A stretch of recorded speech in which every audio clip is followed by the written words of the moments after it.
The transmission crackled with static, then a synthesized voice cut through the silence. "Apologies, humans. A regrettable incident occurred. A juvenile of your species wandered into a restricted harvesting zone. The matter has been dealt with." Greg Jones sat on the porch of his secluded cabin, overlooking a tranquil forest of towering redwoods. The air, crisp and clean, carried the scent of pine and damp earth. A half-finished carving of a soaring eagle lay in his calloused hands, the wood smooth and warm beneath his fingertips. Sunlight dappled through the leaves, painting shifting patterns on the worn wooden planks of the porch. It was a scene of hard-won peace, a fragile sanctuary he'd carved out for himself after a lifetime of war. The prioritized transmission shattered the illusion. It overrode the ambient forest sounds funneled through the cabin's antiquated comm system, a system he usually kept muted. Its interruption spoke volumes. Greg frowned, his weathered face etched with suspicion. "Clarified, dealt with," he growled, his voice raspy from years of disuse. The automated voice responded, its tone devoid of emotion. Subject was processed as per harvesting protocols. Compensation will be offered. The words hung in the air, cold and clinical. Processed. Harvesting. The implications were sickening. Across the globe, news broadcasts erupted with the Arcturian communication. Static images displayed the emotionless alien text alongside translations. Each news anchor's face a mask of barely suppressed fury. The phrase "restricted harvesting zone" was repeated, a chilling euphemism that sparked immediate global outrage. Juxtaposed with the alien pronouncements were images of happy human children. Laughing faces smeared with ice cream, kids building sandcastles on sun-drenched beaches, a young girl chasing butterflies in a field of wildflowers. These were the faces of innocence, now contrasted with sterile diagrams depicting industrial processing plants, gears grinding, and abstract schematics hinting at the fate of the child. A wave of nausea washed over Greg. He saw Maya's face, her pigtails bouncing as she chased a ball, before the harvester came. His grip tightened on the wooden carving. Splinters bit into his skin, but he didn't notice. A memory surfaced unbidden, a burning orphanage, the screams of children trapped within, his futile attempts to break through the flames. The mission had been compromised. They all died. He crushed the eagle in his fist, the wood snapping with a sharp crack. He rose, his movements stiff but purposeful. He accessed a secure channel, his fingers flying across the archaic keyboard. A face flickered onto the screen. Sarah, her hair pulled back in a severe bun, her eyes sharp and assessing. A former military contact. A friend. "Greg," she acknowledged, her voice tight. "I saw the Arcturian message. Don't even think about it. Command is already drafting a compensation package." Compensation. Greg spat the word infused with contempt. "They murdered a child, Sarah. There's no amount of money that can fix that." Sarah sighed, running a hand through her hair. "I know, Greg, but we have to be rational. The Arcturians are a major trading partner. War is not an option." "It is now," Greg stated, his voice flat and unwavering. "The restricted harvesting zone is in disputed territory near the Gliese system," Sarah said, her professional mask firmly in place. "Heavily defended by Arcturian warships. You're talking about suicide." "Then we'll make sure they die with us," Greg replied, his eyes burning with a cold, implacable fire. "That child deserves justice. Humanity deserves justice." He severed the connection, the screen going dark. He took a deep breath and activated the global communications array. His face, grim and resolute, appeared on every screen on Earth. "They took one of ours," he said, his voice carrying across the planet. "They offered us money for her life. We refused." He paused, letting his words sink in. "We warned them, we're coming." The message resonated across Earth like a thunderclap. Military enlistment centers were flooded with volunteers. Factories roared back to life, churning out weapons and ships. Scientists and engineers worked around the clock, pushing the boundaries of human technology. The Arcturians had made a grave mistake. They had awakened a sleeping giant. The Arcturian ambassador on Earth, a spindly creature with iridescent skin, made a desperate plea for de-escalation. His words were met with silence, then drowned out by the rising tide of human fury. Near the Gliese system, the Arcturians mobilized their defense fleet. They were confident in their superior technology, their advanced weaponry, their vast resources. They underestimated the one thing they could not quantify: the unwavering tenacity of a species fueled by grief and a thirst for revenge. They underestimated humanity. Across the galaxy, the dormant factories of Earth, Mars, and the asteroid belt groaned back to life, their robotic arms swinging into motion once more. Molten metal flowed like rivers of fire, forging the hulls of warships and the barrels of railguns. News feeds showed lines of volunteers signing up for military service, their faces a mixture of unshakable focus and righteous fury. The air crackled with the energy of a species preparing for war. Miles away, in his secluded cabin nestled deep within the Redwood National Park, Greg Jones stood before a holographic display that overlaid the serene forest scene. Tactical maps of the Gliese system shimmered amongst the ancient trees. Schematics of cloaked vessels danced with the dappled sunlight filtering through the leaves. He ran a calloused hand through his graying hair, his eyes scanning the projections with a practiced intensity.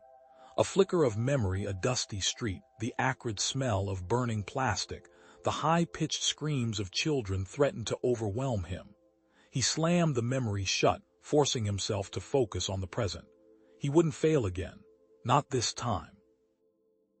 Then, with a precision that belied their relatively small numbers, humanity struck. Cloaked vessels, shimmering like mirages, slipped past the outer defenses of the Gliese system. EMP bursts crippled Arcturian drones, leaving them drifting helplessly in the void. Human fighters, nimble and aggressive, swarmed the larger Arcturian cruisers, targeting their power cores with pinpoint accuracy. On a sprawling research station orbiting Gliese 581G, Thea, an Arcturian engineer with iridescent blue skin, watched the battle simulations unfold on a massive screen. Her heart hammered against her ribs, her bioluminescent markings pulsed erratically.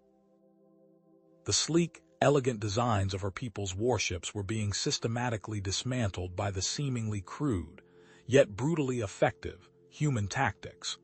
Driven by a growing unease, Thea initiated a clandestine inquiry into the harvesting incident.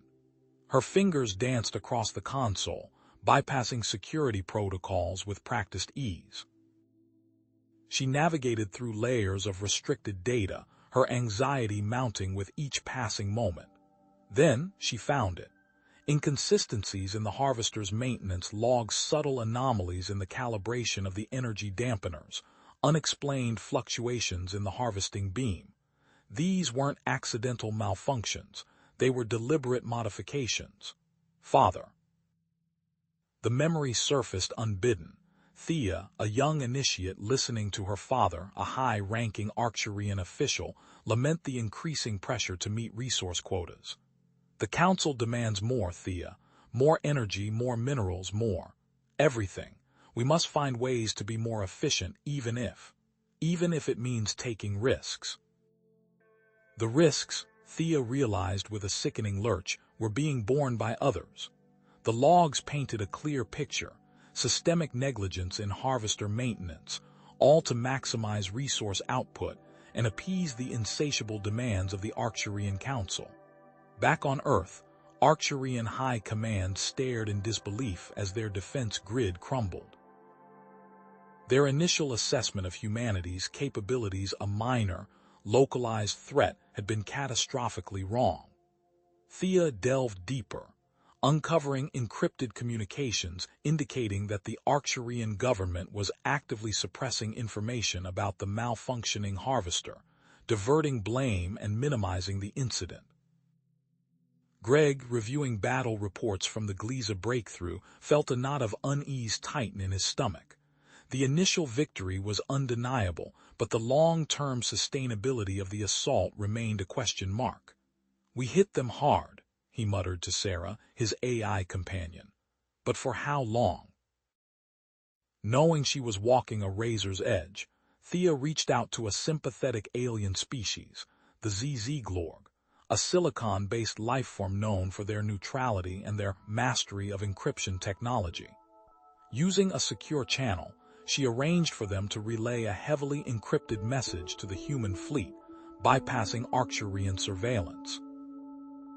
Her fingers flying across the console, Thea compiled her findings: the harvester logs, the encrypted communications, the evidence of systemic negligence, and encoded them into a compressed data packet. She knew that if this message was intercepted, her life would be forfeit. But it was too late. Arcturian intelligence, alerted to the unauthorized data transfers, had already pinpointed her location. Security forces wearing osing in. Thea's message reached Greg. Sarah, after hours of intensive analysis, confirmed its authenticity. "The encryption is ZZ-Glorg grade, sir," she reported. "The data is compelling. It appears the harvester malfunction was not accidental." Greg stared out at the holographic forest, his mind racing. This wasn't a simple act of revenge anymore. This was something far more complex, something that could reshape the entire galactic landscape. Knowing her time was running out, Thea prepared to abandon her research station. She gathered her personal belongings, purged her data logs, and activated the emergency escape pod. The klaxons blared, the red lights flashed, but she pressed on, driven by a desperate need to expose the truth. Then, as the Arcturian security forces breached the outer perimeter, Thea sent one final, desperate message to Greg, a heavily compressed burst transmission. "Trust no one. They are listening," before the line went dead. Thea was calibrating a quantum entanglement array when the alarms blared.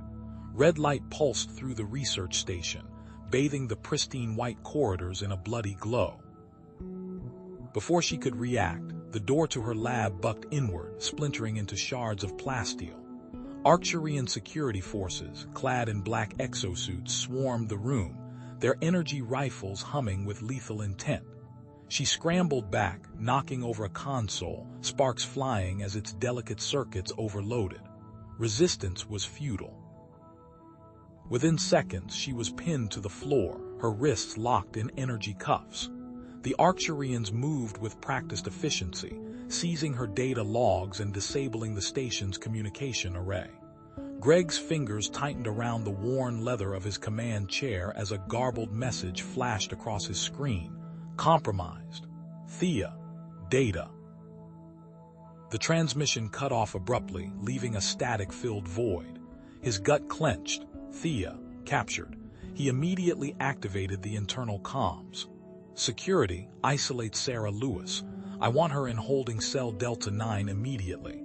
A murmur of confusion rippled through the command center, but no one questioned the order. Sarah was one of his most trusted analysts, a key member of the strategic planning team. But Greg couldn't afford to take any chances. Sarah's face contorted in disbelief as two security officers escorted her towards the holding cells. "Greg, what is the meaning of this? I demand an explanation." Her voice was sharp, permeated with indignation. "I received a truncated message from Thea before she was apprehended," Greg said, his voice flat, betraying no emotion. "I have to consider all possibilities." Sarah stopped in her tracks, her eyes flashing. "Are you accusing me of treason, after everything I've done for this operation?" She stepped closer, her voice dropping to a near whisper. "I'll submit to any form of lie detection you deem necessary. Neural scan, truth serum, whatever it takes. Because I am 100% loyal to humanity, Greg. Don't you forget that." Ignoring Sarah's protestations, Greg barked orders into his comm. "Engineering, initiate a full system diagnostic and security sweep of the command center. Prioritize communication channels and data storage. I want to know if we have a digital intrusion, and I want to know now." The atmosphere in the command center thickened, heavy with suspicion and paranoia. Technicians scrambled across the floor, their faces illuminated by the glow of their diagnostic tools. Meanwhile, on the Arcturian flagship Dominion, intelligence officers were poring over Thea's seized data. Holographic projections of human battle formations and resource allocation strategies shimmered in the dimly lit war room. This human, Jones, an Arcturian commander, rasped, his voice synthesized through a vocoder. He appears to be the primary strategist. Eliminate him and their offensive will crumble. Inside the Dominion's interrogation chamber, Thea was strapped to a cold metal table, her mind a battlefield. Arcturian interrogators probed her thoughts, seeking weaknesses, vulnerabilities, anything that could give them an edge. They used sonic pulses to induce disorientation, psychological manipulation to erode her dedication. But Thea held firm, her mind a fortress against their intrusion. She refused to reveal any crucial strategic information, clinging to the knowledge that countless lives depended on her silence. Flashback. Thea sat cross-legged on the floor of an Arcturian monastery, her mind racing. The oath of the Silent Watch, the robed instructor intoned. I vow to protect the innocent, to defend the defenseless, to stand against the tide of darkness, even unto death. Thea repeated the words, her voice trembling with conviction. It was a promise she intended to keep. Back in the Human Command Center, a team of analysts had discovered a disturbing anomaly. Sir, we've detected a significant shift in Arcturian supply routes, Lieutenant Alvarez reported, his brow furrowed with concern. A major convoy has been rerouted to Sector Gamma 9, a heavily fortified region near the galactic rim. Greg studied the holographic projection of the convoy's trajectory, his eyes narrowed. That doesn't make sense. Gamma 9 is a dead end. It's strategically insignificant. Then it hit him. It's a feint. They're trying to draw us away from something. Thea focused. She could feel the interrogation devices probing deeper, but she knew the station like the back of her hand. She had helped design the system. Mustering all her mental strength, she overloaded the primary power regulator. A surge of energy coursed through the interrogation equipment, causing a temporary system failure. Alarms blared as the chamber plunged into darkness. It was a brief window of opportunity, but it was all she needed. Working quickly, she rerouted a low-frequency distress signal, injecting a coded message into the carrier wave. Hydra Head. At the human code-breaking facility on Luna, a team of specialists worked feverishly to decipher the faint signal. We've got something, sir, a young analyst exclaimed, his fingers flying across the keyboard. A low-frequency distress signal originating from the Arcturian research station where Thea was captured. It's heavily encrypted, but I think I've cracked the code. Moments later, the message flashed across the screen. Hydra Head. Hydra Head, Greg muttered, his mind racing. He accessed the secure database. Hydra Head, Ganymede Research Facility. Critical research into advanced weaponry and defense systems. Admiral, Greg said, his voice grim, divert Strike Force Valkyrie to Ganymede immediately. I want them there within the hour. This is not a drill. He knew it was a gamble, pulling resources away from the planned offensive. But if the Arcturians managed to destroy the research facility on Ganymede, it could cripple humanity's war effort. As Strike Force Valkyrie raced towards Ganymede, Arcturian forces launched their attack. Waves of fighter drones swarmed the research facility, overwhelming the initial defenses. Explosions rocked the lunar surface, sending plumes of dust and debris into the vacuum. Casualties were heavy. Commander Reyes, leader of Valkyrie, surveyed the carnage with iron will. Deploy the experimental defense system, he ordered. Let's see how they like a taste of their own medicine. The new defense system, based on captured Arcturian technology, sprang to life. A shimmering energy field enveloped the research facility, deflecting incoming fire and vaporizing enemy drones. The Arcturian assault faltered, then stalled. But the research facility had sustained significant damage. Meanwhile, Thea navigated the labyrinthine corridors of the research station, using her intimate knowledge of the layout and security protocols to evade detection. She disabled surveillance cameras, bypassed laser grids, and slipped past patrolling security forces. Her escape was a desperate gamble, but she knew she had to get back to humanity to warn them of the Arcturians' true intentions. Back on Earth, Greg received a garbled message from Commander Reyes on Ganymede. Ganymede secure, but they knew exactly where to hit us. The message was cut short by static, leaving Greg with a chilling realization. The Arcturians had inside information, a deeper intelligence network than they had previously imagined, and a plan far more devastating than he could have anticipated. Thea coughed, the recycled air of the wrecked research station thick with the metallic tang of coolant and the acrid burn of electrical fires. Disguised in the stained and ill-fitting uniform of an Arcturian maintenance technician, she navigated the skeletal remains of what had once been a bustling hub of scientific inquiry. Twisted girders groaned under the strain of compromised structural integrity, and emergency lights flickered erratically, casting long, dancing shadows.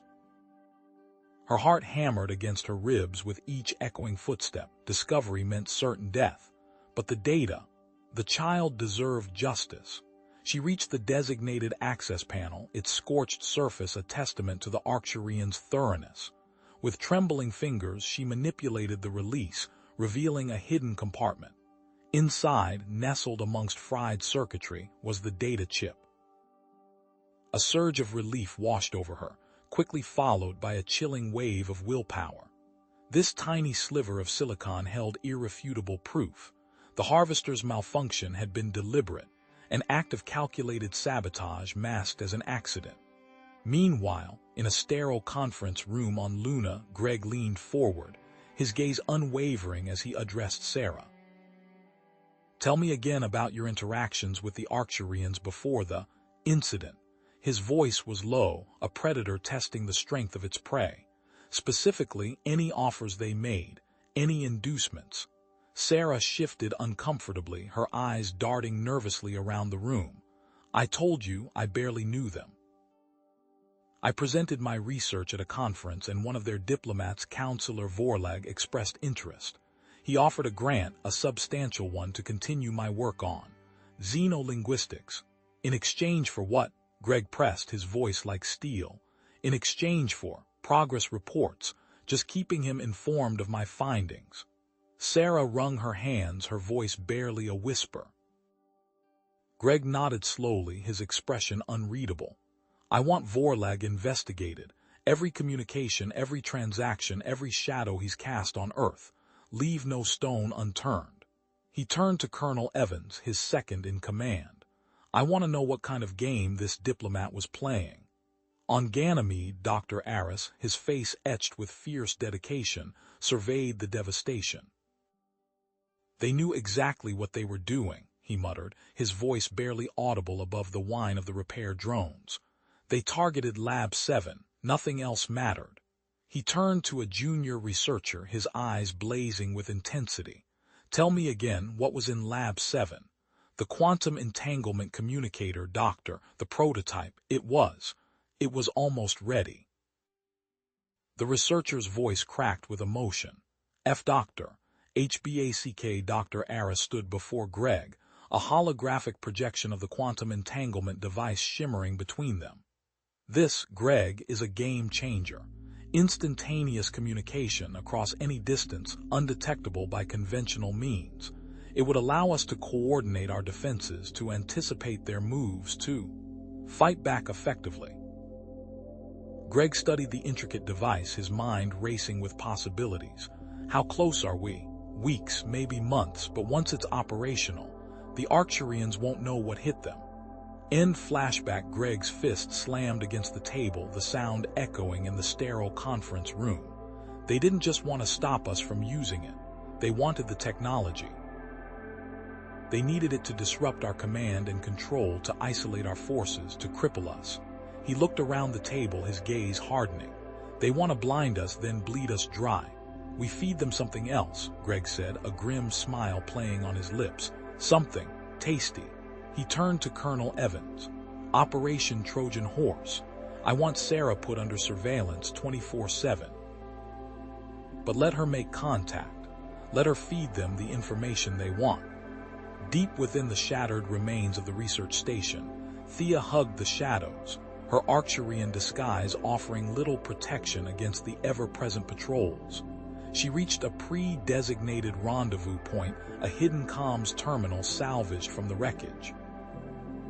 With trembling hands, she activated the device, bypassing the Arcturian firewalls and transmitting the data chip's contents to a hidden human relay station orbiting Jupiter. The sabotage was confirmed. The Arcturians were not just negligent, they were actively trying to eliminate humanity. Back on Luna, Greg initiated Operation Trojan Horse. Sarah, her movements carefully monitored, contacted Counselor Vorlak. She transmitted the fabricated battle plans, a large-scale offensive against the lightly defended Arcturian mining colony on Cygnus X1. The bait was cast. In orbit above Cygnus X1, Arcturian Command meticulously analyzed the intercepted human battle plans. Commander Rixus, his chitinous face impassive, addressed his bridge crew. The humans are predictable. They believe us to be focused on defense, on resource acquisition. They assume our mining colonies are vulnerable. He paused, a flicker of amusement in his multifaceted eyes. Let them believe it. Significant Arcturian forces began diverting towards Cygnus X1, bolstering the colony's defenses. Human intelligence confirmed the troop movements. Operation Trojan Horse appeared to be working. But it was a lie. Unbeknownst to Greg, Commander Rixus had anticipated the human deception. The intercepted battle plans were a carefully crafted fabrication, designed to lure humanity into a trap. While the bulk of the Arcturian fleet gravitated towards Cygnus X1, a smaller, more agile force slipped past human defenses, their trajectory set for a single, critical target, the hidden human relay station near Jupiter. Without warning, the relay station, a vital link in humanity's communication network, erupted in a blinding flash of light. The Arcturian strike force had struck with ruthless efficiency, obliterating the station and severing contact with Thea. The early warning system, reliant on the relay station's sophisticated sensors, went dark. On Luna, Greg stared at the flickering holographic display, his face ashen. A terse message scrolled across the screen.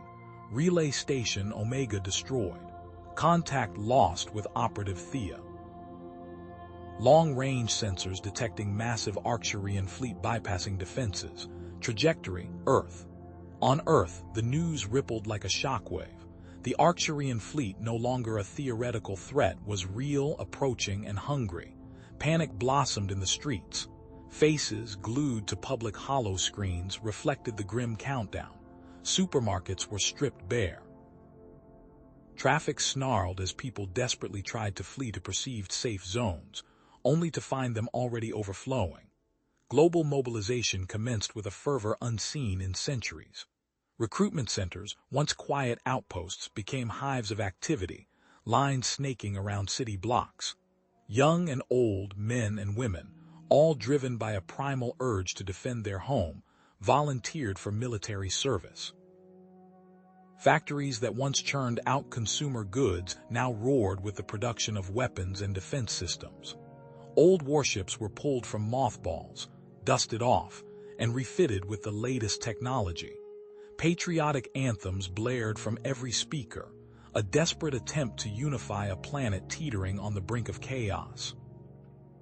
In the war room, Greg watched the holographic projections of the approaching fleet, his teeth gritted. Operation Trojan Horse had been a catastrophic failure. An annoying suspicion about Sarah burrowed deeper into his gut.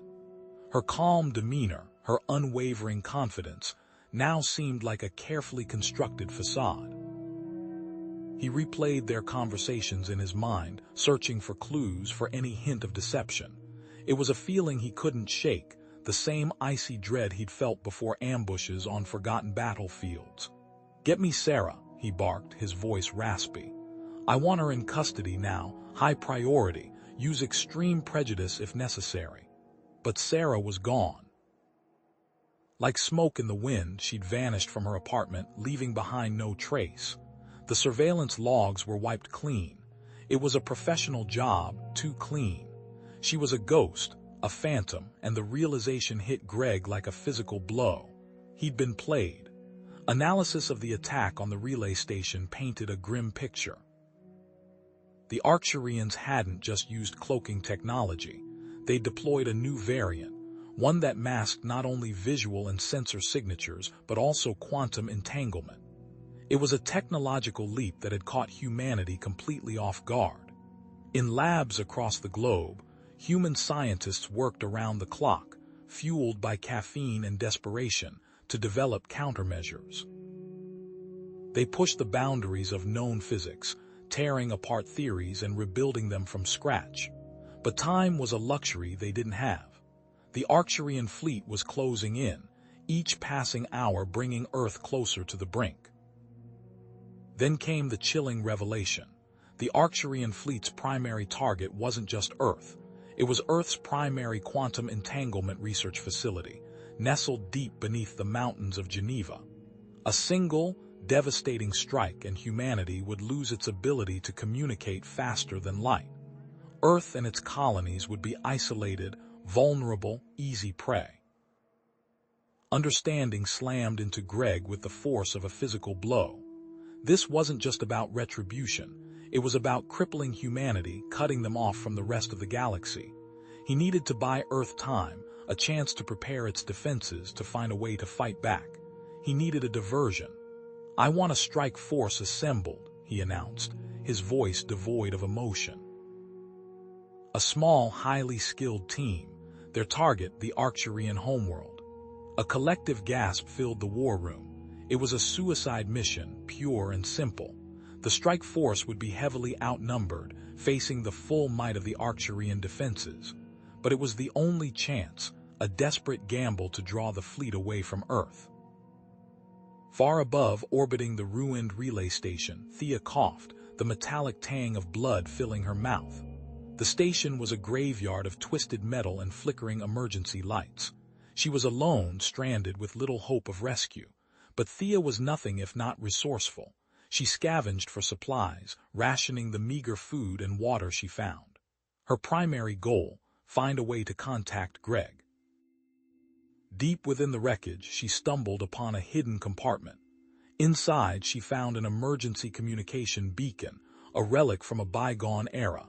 It was damaged, its power cells drained, but it was a chance. The activation sequence, however, was a complex series of quantum calculations, a puzzle designed to prevent accidental activation. Hours turned into an eternity as Thea worked, her fingers numb, her mind racing. She bypassed damaged circuits, rerouted power, and painstakingly entered the activation codes. Finally, with a surge of energy, the beacon sputtered to life, sending a fragmented message into the void. Back on Earth, the garbled transmission crackled through the comms system. It was barely intelligible, a jumble of static and distorted sounds. But Greg recognized Thea's voice, and within the chaos he deciphered a chilling warning. Trap, homeworld, not real target, Earth defenses. The blood drained from Greg's face. Thea's message confirmed his worst fears. The Arcturians were leading them into a trap. The strike force was walking into a slaughter. He stood at a crossroads, the weight of the world pressing down on his shoulders. Abort the mission and risk Earth's destruction, or proceed and sacrifice the strike force, buying Earth a fighting chance. He closed his eyes, picturing the faces of the volunteer pilots and engineers, their courage, their willingness to sacrifice everything for the sake of humanity. He couldn't let their sacrifice be in vain. "Maintain course," he ordered, his voice barely a whisper. "Godspeed." In the hangar bays, the human strike force, composed of volunteer pilots and engineers, prepared for their mission. They knew the odds were stacked against them, that they were likely flying to their deaths. But they faced the unknown with a stoic drive. their hearts filled with a mixture of fear and commitment. They were humanity's last hope, a desperate gamble against impossible odds. Meanwhile, light years away, Sarah contacted Arcturian Command, her voice cold and devoid of emotion. "I have crucial intelligence regarding Earth's defenses. I require safe passage off-world in exchange." News reports flashed across every screen, detailing the mass evacuations underway. Coastal cities, once bustling hubs of human activity, were now choked with vehicles crawling inland, fleeing the projected impact zones.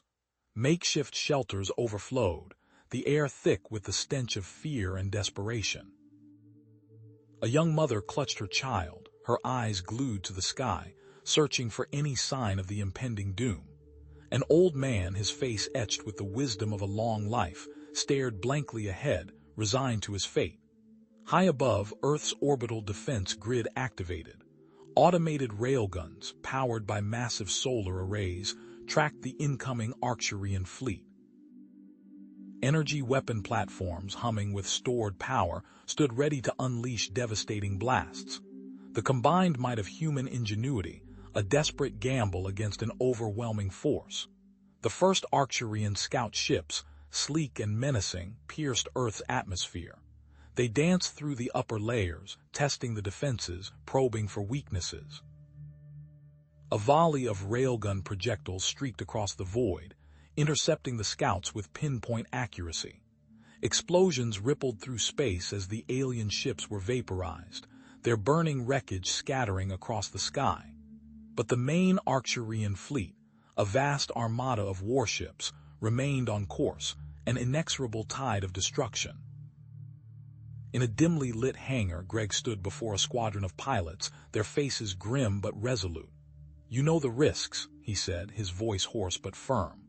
"This is a one-way trip, but if we can cripple their energy grid, we can buy Earth some time.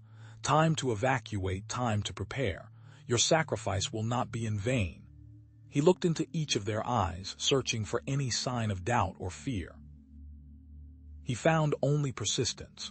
The strike force departed in a squadron of heavily modified stealth fighters, their hulls shimmering with advanced cloaking technology.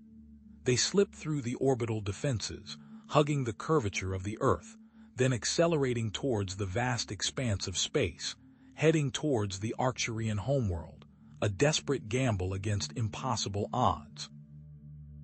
Back on Earth in a secure underground facility, Sarah stared at the holographic schematics of the defense grid.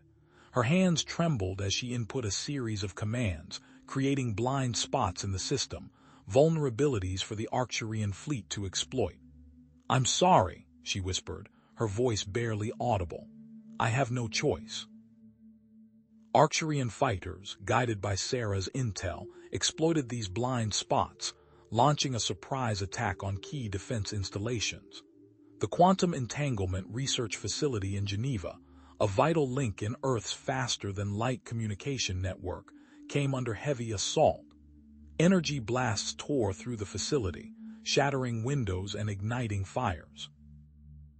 Inside, scientists worked frantically to transfer vital data to off-site backups, their fingers flying across keyboards, their faces illuminated by the flickering screens. "Almost there," one of them shouted, his voice strained. "Just a few more minutes." But the Arcturian assault was relentless. Far from Earth, the strike force encountered an Arcturian patrol fleet near Jupiter. A fierce dogfight erupted, lasers crisscrossing the void, explosions rocking the human fighters. Several human ships were destroyed, their pilots swallowed by the cold vacuum of space. But the remaining ships, battered but unbowed, managed to break through the Arcturian line, pressing onward towards their target. Adrift in space, Thea floated in a damaged Arcturian escape pod, its life support systems failing. Using her engineering skills, she managed to repair the communication systems, her fingers working with desperate speed. She sent a distress signal to any human ships within range, her voice filled with hope and desperation. "This is Thea," she said. "I need help. Please, anyone, respond." On Earth, Sarah transmitted updated defense grid schematics to the Arcturian fleet, further weakening Earth's defenses. The Arcturian fleet unleashed a wave of energy weapons, overwhelming the remaining defenses around Geneva. The quantum entanglement research facility was destroyed in a blinding flash of light, severing Earth's faster-than-light communication. Humanity was now alone. The strike force reached the Arcturian homeworld, a massive planet bathed in the light of its binary suns. They began their attack run on the primary energy grid, their stealth fighters screaming through the atmosphere, a handful of human ships against an entire civilization. Darkness. The Arcturian homeworld, once bathed in the eerie green glow of its artificial suns, was now fractured by gaping pockets of absolute night. Power conduits, severed by the human strike force, sparked and sputtered, casting fleeting shadows that danced across the alien cityscape. Sirens wailed, a discordant symphony of panic echoing through the darkened canyons of towering structures. Essential services, from atmospheric regulators to waste recycling, sputtered and died. Above, the remnants of the human fighters scattered, pursued by a swarm of vengeful Arcturian interceptors. Energy blasts streaked across the sky, each a fleeting promise of annihilation. Greg Jones, piloting his heavily damaged fighter, fought desperately to evade the relentless barrage. Warning lights blared on his console, and the acrid smell of burning circuits filled the cockpit. An energy bolt slammed into his port engine, sending him spiraling out of control. "Mayday, Mayday, this is Reaper 1-1, I'm going down."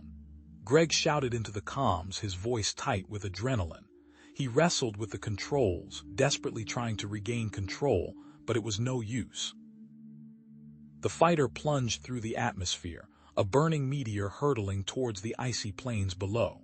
The impact was violent. Pain exploded in Greg's skull as his fighter slammed into the frozen ground. The cockpit filled with smoke, and the emergency lights flickered erratically. He struggled to unbuckle his harness, his body screaming in protest. "Damn it," he groaned, pulling himself free of the wreckage.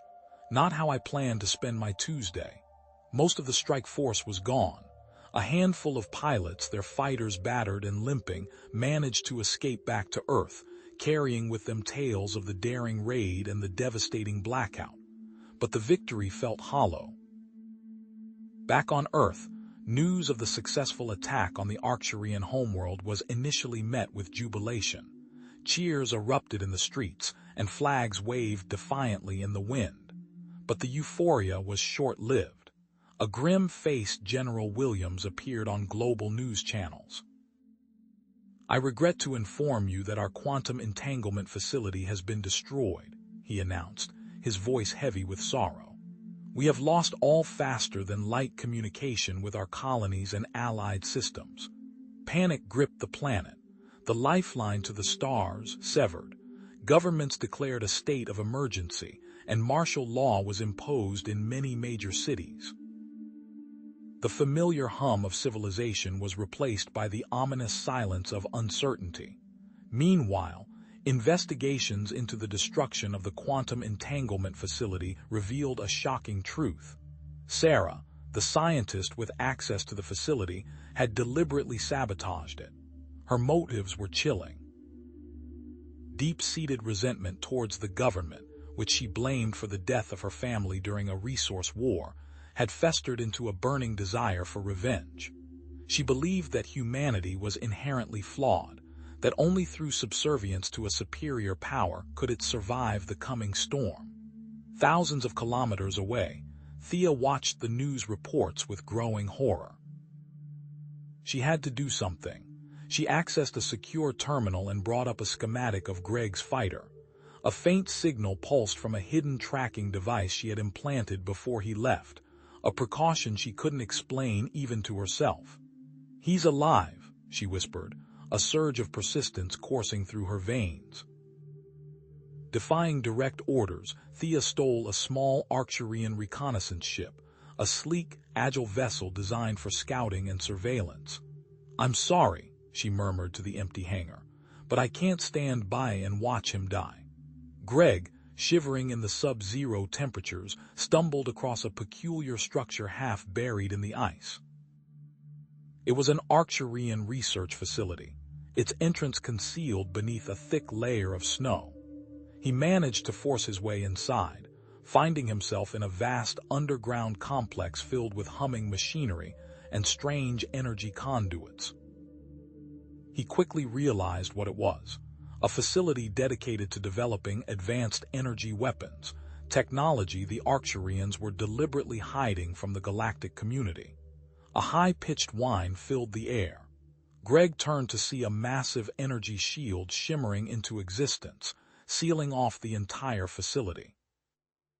He fired his sidearm at it, but the energy bolts dissipated harmlessly against the barrier. Impenetrable. Back in space, Thea intercepted a faint distress signal, barely audible above the static. It was Greg. His coordinates confirmed his location near the research facility. "I'm coming," she vowed, her hands tightening on the controls. On Earth, Sarah broadcast a coded message to the Arcturian fleet, providing them with the precise location of remaining human resistance cells.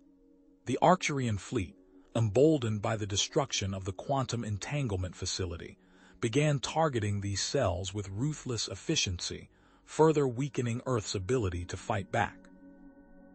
Thea's ship was intercepted by an Arcturian patrol, two sleek fighters that emerged from the darkness like predatory birds. "This is Arcturian Patrol Vessel Gamma 9, a voice crackled over the comms. "Halt immediately and prepare to be boarded." Thea ignored the order. Engaging the ship's thrusters, she launched into a series of evasive maneuvers, dodging energy blasts with practiced skill.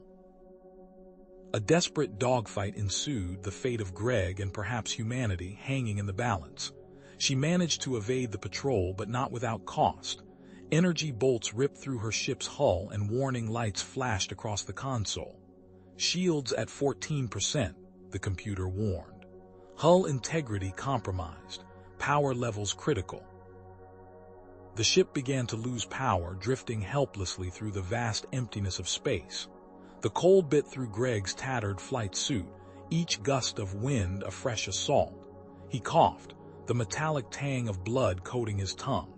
The recycled water tasted like stale minerals, but it was enough to keep him moving.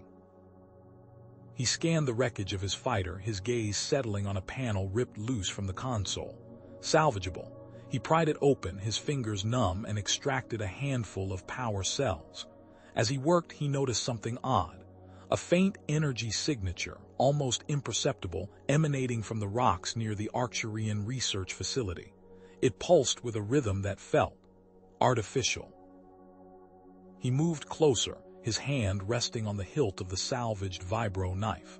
Concealed beneath a rock overhang, he found it, a shimmering distortion in the air, a hidden portal humming with barely suppressed energy. Inside the fighter's cockpit, he found a damaged datapad.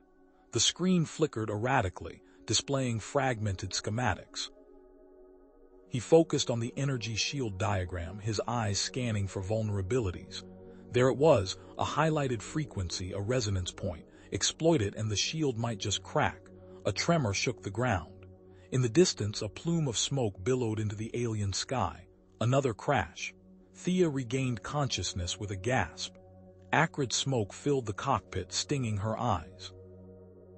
Her ship was a mangled wreck, twisted metal groaning under the strain. Warning lights flashed, painting the interior in a disorienting strobe. She was alive but trapped. She activated the emergency beacon, knowing the risk.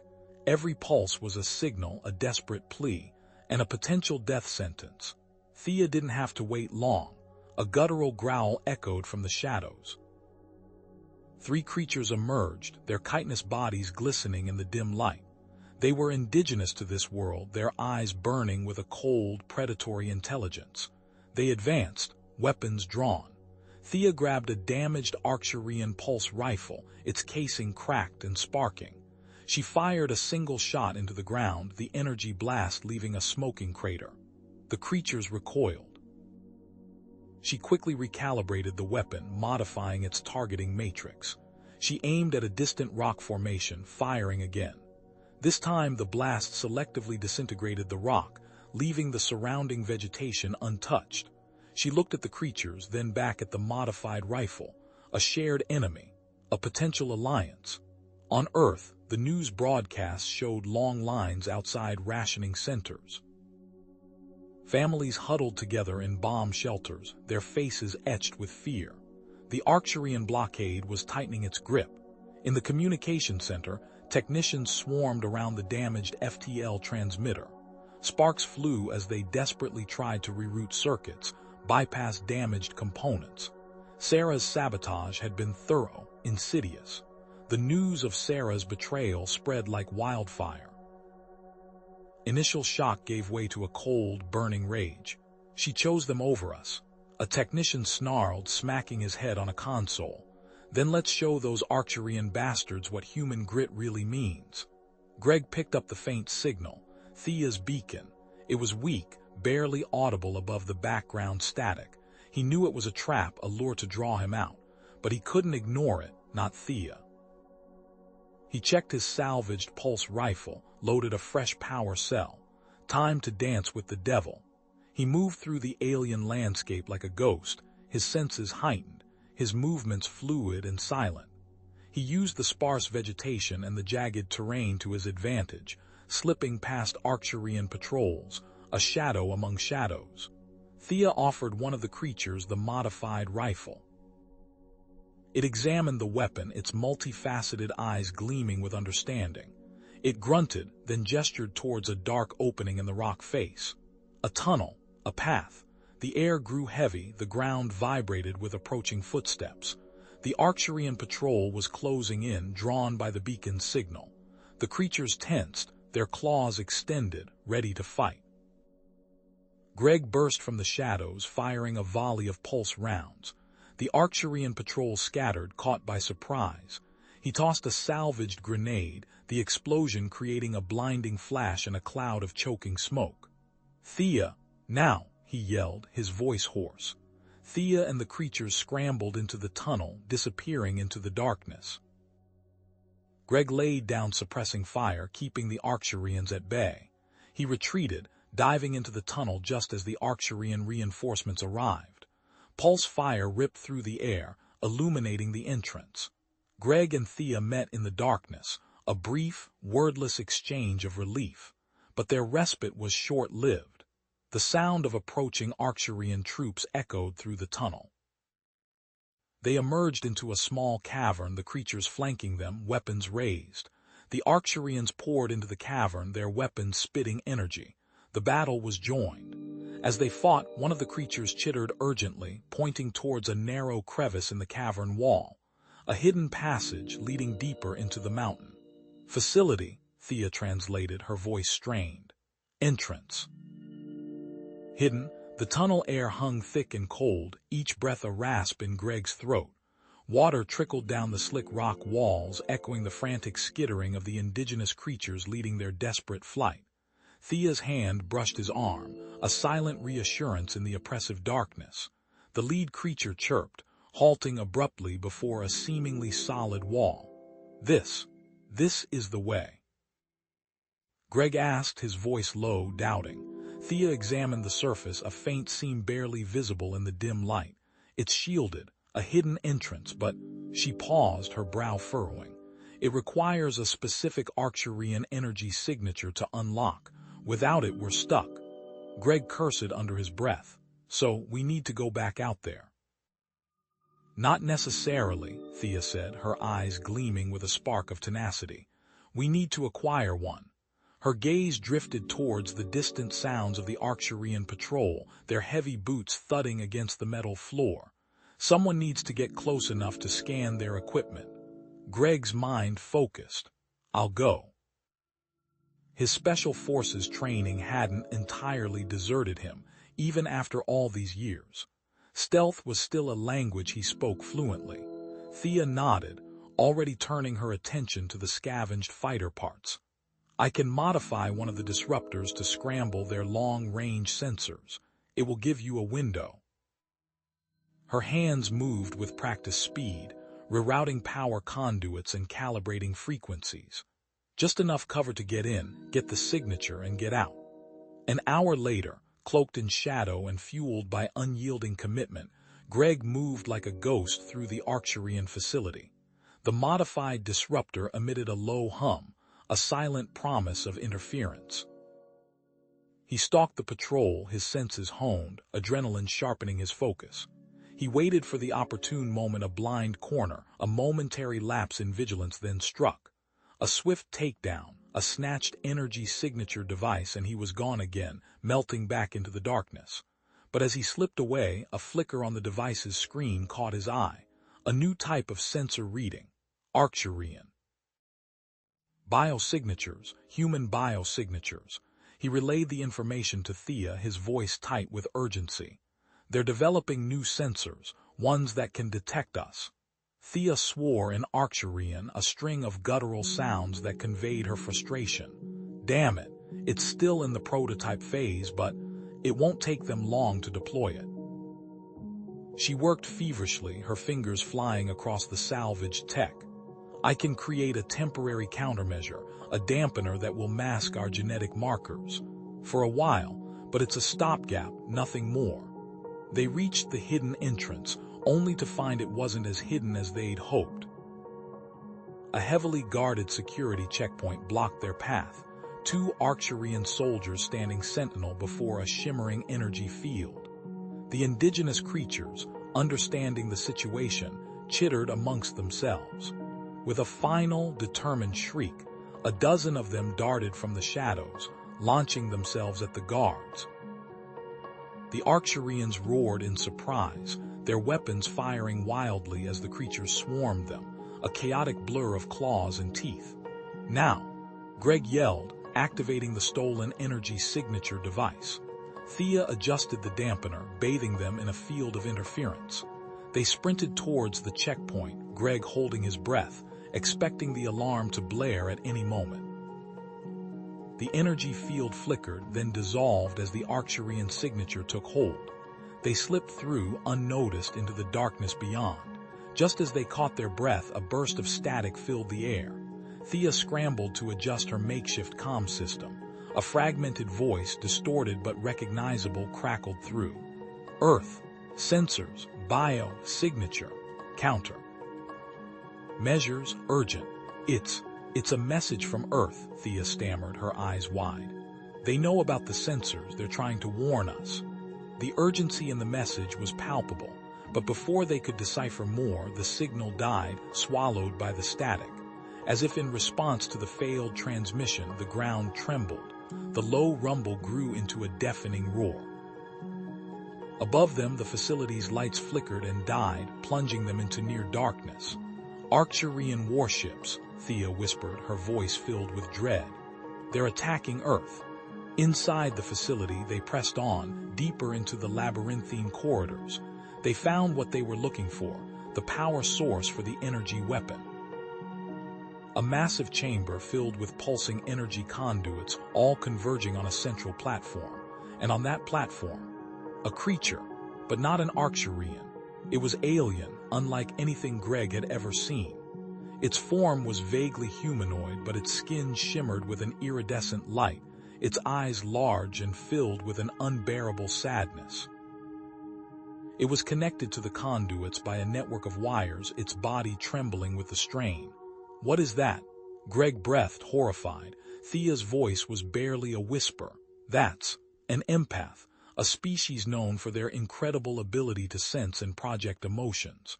Her voice cracked. They're using it as a battery, torturing it to amplify the weapon's power. Greg stared at the creature, a wave of nausea washing over him. The cruelty was unfathomable. You knew about this? Greg asked, his voice dangerously low. Thea flinched, her bioluminescent skin paling. I suspected the rumors. I tried to ignore them. She looked away, shame etched on her face. My family. They were involved in setting up these energy extraction facilities. I didn't want to believe it was this. Barbaric. The weight of her revelation hung heavy in the air, a chasm opening between them. But there was no time for recriminations. We have to help it, Greg said, his voice firm, his gaze fixed on the suffering creature. "We can't leave it like this." Thea nodded, her eyes filled with a mixture of guilt and dedication. "But if we disconnect it, the entire facility will go on alert." As if on cue, the indigenous creatures reappeared, their chirps urgent. One of them gestured towards a damaged control panel, wires sparking. They had disabled a section of the facility's power grid, creating a window of opportunity. Greg looked at Thea, a silent question passing between them. They knew what they had to do. He gripped his weapon, adrenaline coursing through his veins. Thea began rerouting power conduits, preparing to sever the empath's connection. The indigenous creatures readied themselves for battle. As Thea reached for the final connection, a surge of emotion, hope, fear, desperate anticipation flooded Greg's mind. The enslaved species sensed their actions, understood their intent. Then, a deafening alarm blared through the facility. They had been detected.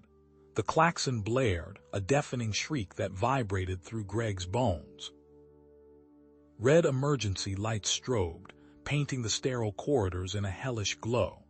Blast doors slammed shut with metallic finality, sealing off sections of the facility, cutting off their intended escape route.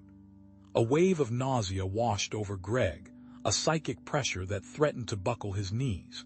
He saw Thea stumble, clutching her head. Around them, the Arcturian guards froze, their multifaceted eyes wide with confusion, hands flying to their temples as if warding off a blow. The enslaved empathic species, finally aware of Greg and Thea's purpose, had unleashed a surge of raw psychic energy. Now, Greg roared, snapping Thea out of her daze. He charged, his combat knife a blur in the flashing light. The stunned guards were easy targets. A quick jab to the throat, a disarming strike, a sickening crunch of bone years often, aiming kicking in. Thea, surprisingly agile, used a discarded energy pistol as a club, felling another guard with a precise blow to the head. The indigenous creatures, sensing their chance, darted forward, their sharp claws and teeth finding purchase in the Arcturians' exposed limbs. They knew the layout of the facility. Greg and Thea followed their lead. They reached the central chamber. A horrifying sight greeted them. Dozens of beings, each from a different species, were suspended in nutrient-filled tanks, their bodies riddled with wires and tubes. Neural implants, glowing with malevolent energy, pierced their skulls, connecting them directly to the massive energy weapon that dominated the room. Thea rushed to the nearest console, her fingers flying across the holographic interface. "They're physically connected," she gasped, "through these neural implants. The weapon, it's powered by their minds." Her fingers danced across the console. "I can sever the connections, but there's a fail-safe. If I tamper with the implants directly, they'll overload. It'll kill them all." Greg scanned the room, his mind racing. "We need to disrupt the fail-safe." He spotted the facility's power grid schematic on a nearby display. "I can reroute the power, overload the system, create a surge. It'll buy you time to disconnect them safely." While Greg worked, Thea continued her analysis. "This weapon," she said, her voice tight with horror, "it's not just designed to destroy. It's meant to inflict immense psychic trauma, to break entire populations, to leave them shattered." Greg grunted, wrestling with the archaic Arcturian power conduits. Sparks flew as he forced the connections. Almost there. He slammed the final conduit into place.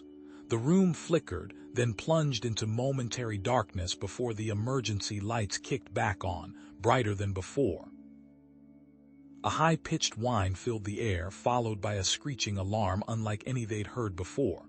"Secondary alarm," Thea shouted, "and they've disabled my countermeasures. The biosignature sensors are back online. They know we're here." A voice boomed over the comm system, cold and devoid of emotion. "Intruders detected. Secure the energy weapon. Eliminate all hostiles." The blast doors at the far end of the chamber hissed open, revealing a squad of heavily armed Arcturian guards, led by a towering figure in black armor. The Arcturian overseer, his mandibles clicking with anticipation, surveyed the scene with ruthless efficiency. For the collective, he bellowed, and the guards opened fire. Greg dove behind a console, returning fire with his pulse rifle. Thea scrambled for cover, dodging energy bolts that sizzled through the air. The indigenous creatures, nimble and quick, used the tanks as cover, darting out to harass the Arcturians. "I need more time," Thea yelled, her fingers working frantically at the console. Greg laid down, suppressing fire, drawing the guards' attention. He risked a glance at Thea. Only a few more connections remained. He needed a diversion. As if answering his unspoken plea, the indigenous creatures launched a coordinated attack. They disappeared into the network of tunnels beneath the chamber, emerging behind the Arcturian guards, slashing at their exposed backs. The guards, caught off guard, faltered. "Now!" Greg shouted, seizing the opportunity. He charged forward, firing on the move, clearing a path to Thea. She ripped the last neural connection free just as the Arcturian overseer rounded the corner, his energy pistol leveled at her head. "Too late," he snarled and squeezed the trigger. The weapon sputtered, died. The overseer stared at it, bewildered. "Self-destruct sequence initiated," a synthesized voice announced. T-60 seconds. Greg tackled the overseer, sending them both crashing to the ground.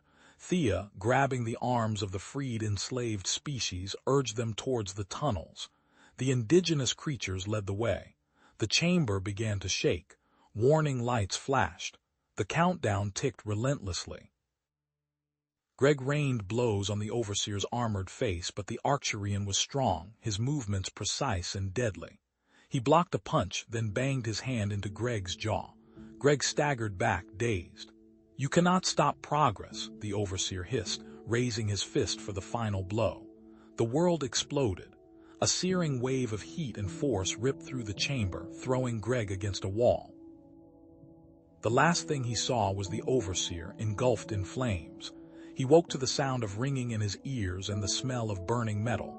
The chamber was a ruin, a twisted landscape of mangled machinery and shattered tanks. He coughed, spitting out blood. "Greg," Thea's voice, faint but clear, reached him through the chaos. "This way, the tunnels." He stumbled to his feet, following her voice. The tunnels were dark and claustrophobic, the air thick with smoke and dust. He could hear the sounds of pursuit, the heavy thud of Arcturian boots, the crackle of energy weapons. As they navigated the labyrinthine tunnels, Greg noticed something. The Arcturians seemed to be tracking them with unnerving accuracy. "They're not just following us," he said, his voice hoarse. "They're hunting us." Thea frowned. "What do you mean?" "They're using a bioscanner targeting human life signs." Thea's eyes widened. "Damn it, the failsafe must have failed. It should have masked our signatures within the complex, but the explosion must have reset it." "Can you counteract it?" Greg asked, his hand instinctively reaching for his pulse rifle. "There's a mineral," one of the indigenous creatures chirped, its antennae twitching. "Deep within the tunnels, it can mask biosignatures. Completely." "Lead the way," Greg said, his eyes narrowed. The creature scurried forward, disappearing into the darkness. They followed deeper and deeper into the bowels of the facility.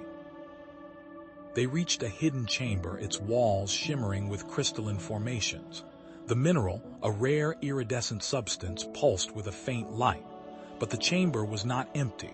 A low growl echoed through the cavern, and a pair of luminous eyes blinked into existence in the darkness. A territorial predator disturbed from its slumber. "We need to be quick," Thea whispered, but it was too late. A piercing shriek filled the chamber. The bioscanner had locked on. They were out of time. "Dust yourselves, now," Greg barked, his voice barely a whisper above the dripping water. The enslaved species, a motley collection of insectoids, humanoids, and beings that defied easy categorization, scrambled to obey.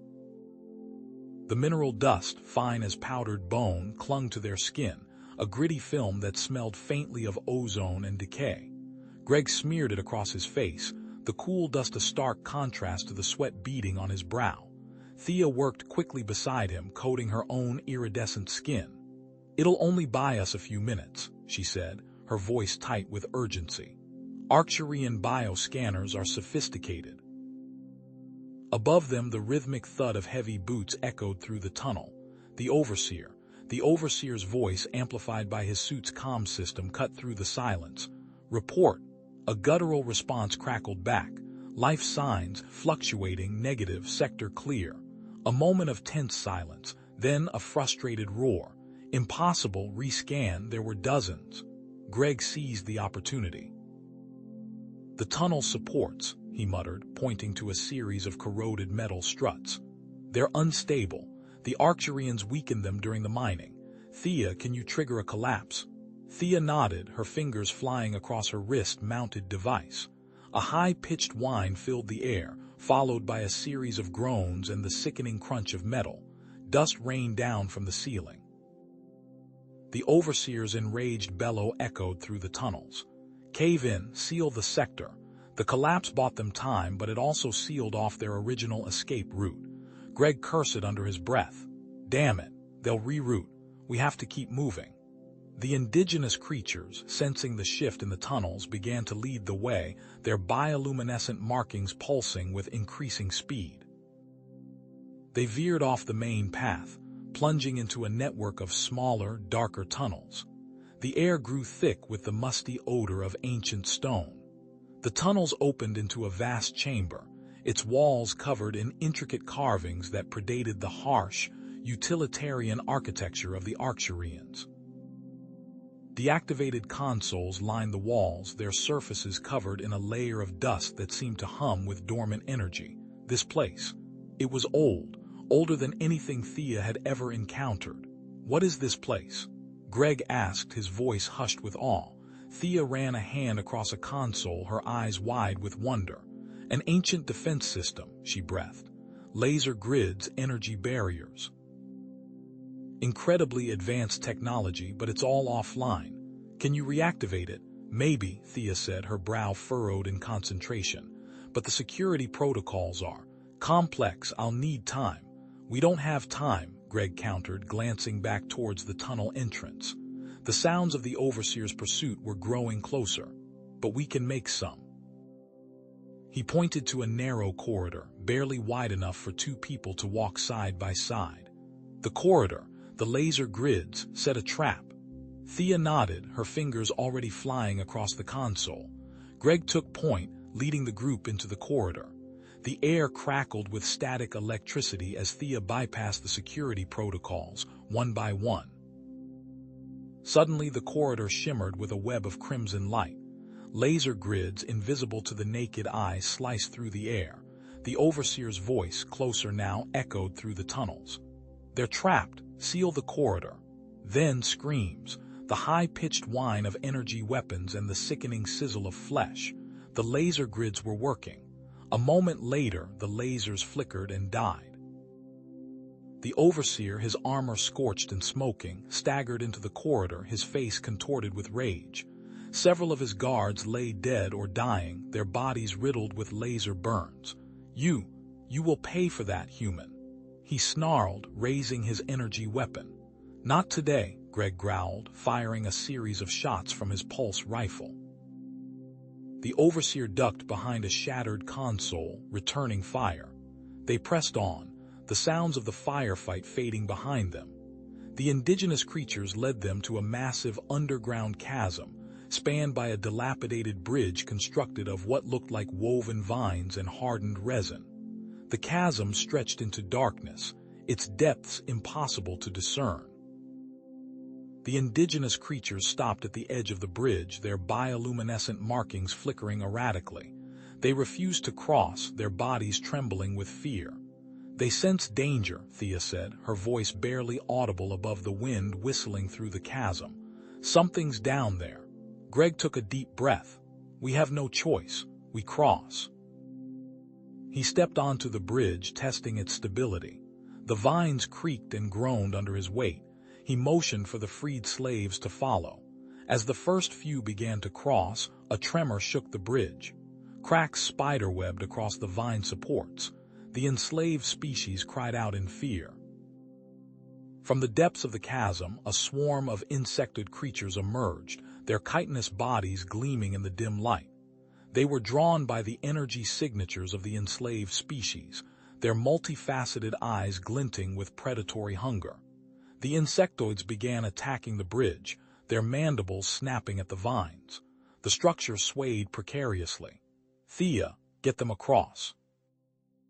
Greg yelled, grabbing a large chunk of debris and wedging it into a gap in the bridge. "I'll cover you."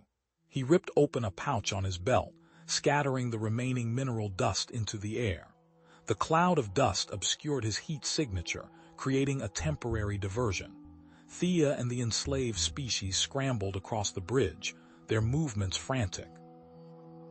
The insectoids swarmed around Greg, their clicking mandibles a terrifying symphony of death. The overseer, his armor riddled with bullet holes, emerged from the tunnel, his energy weapon raised. Nowhere left to run, human. Greg knew he was trapped.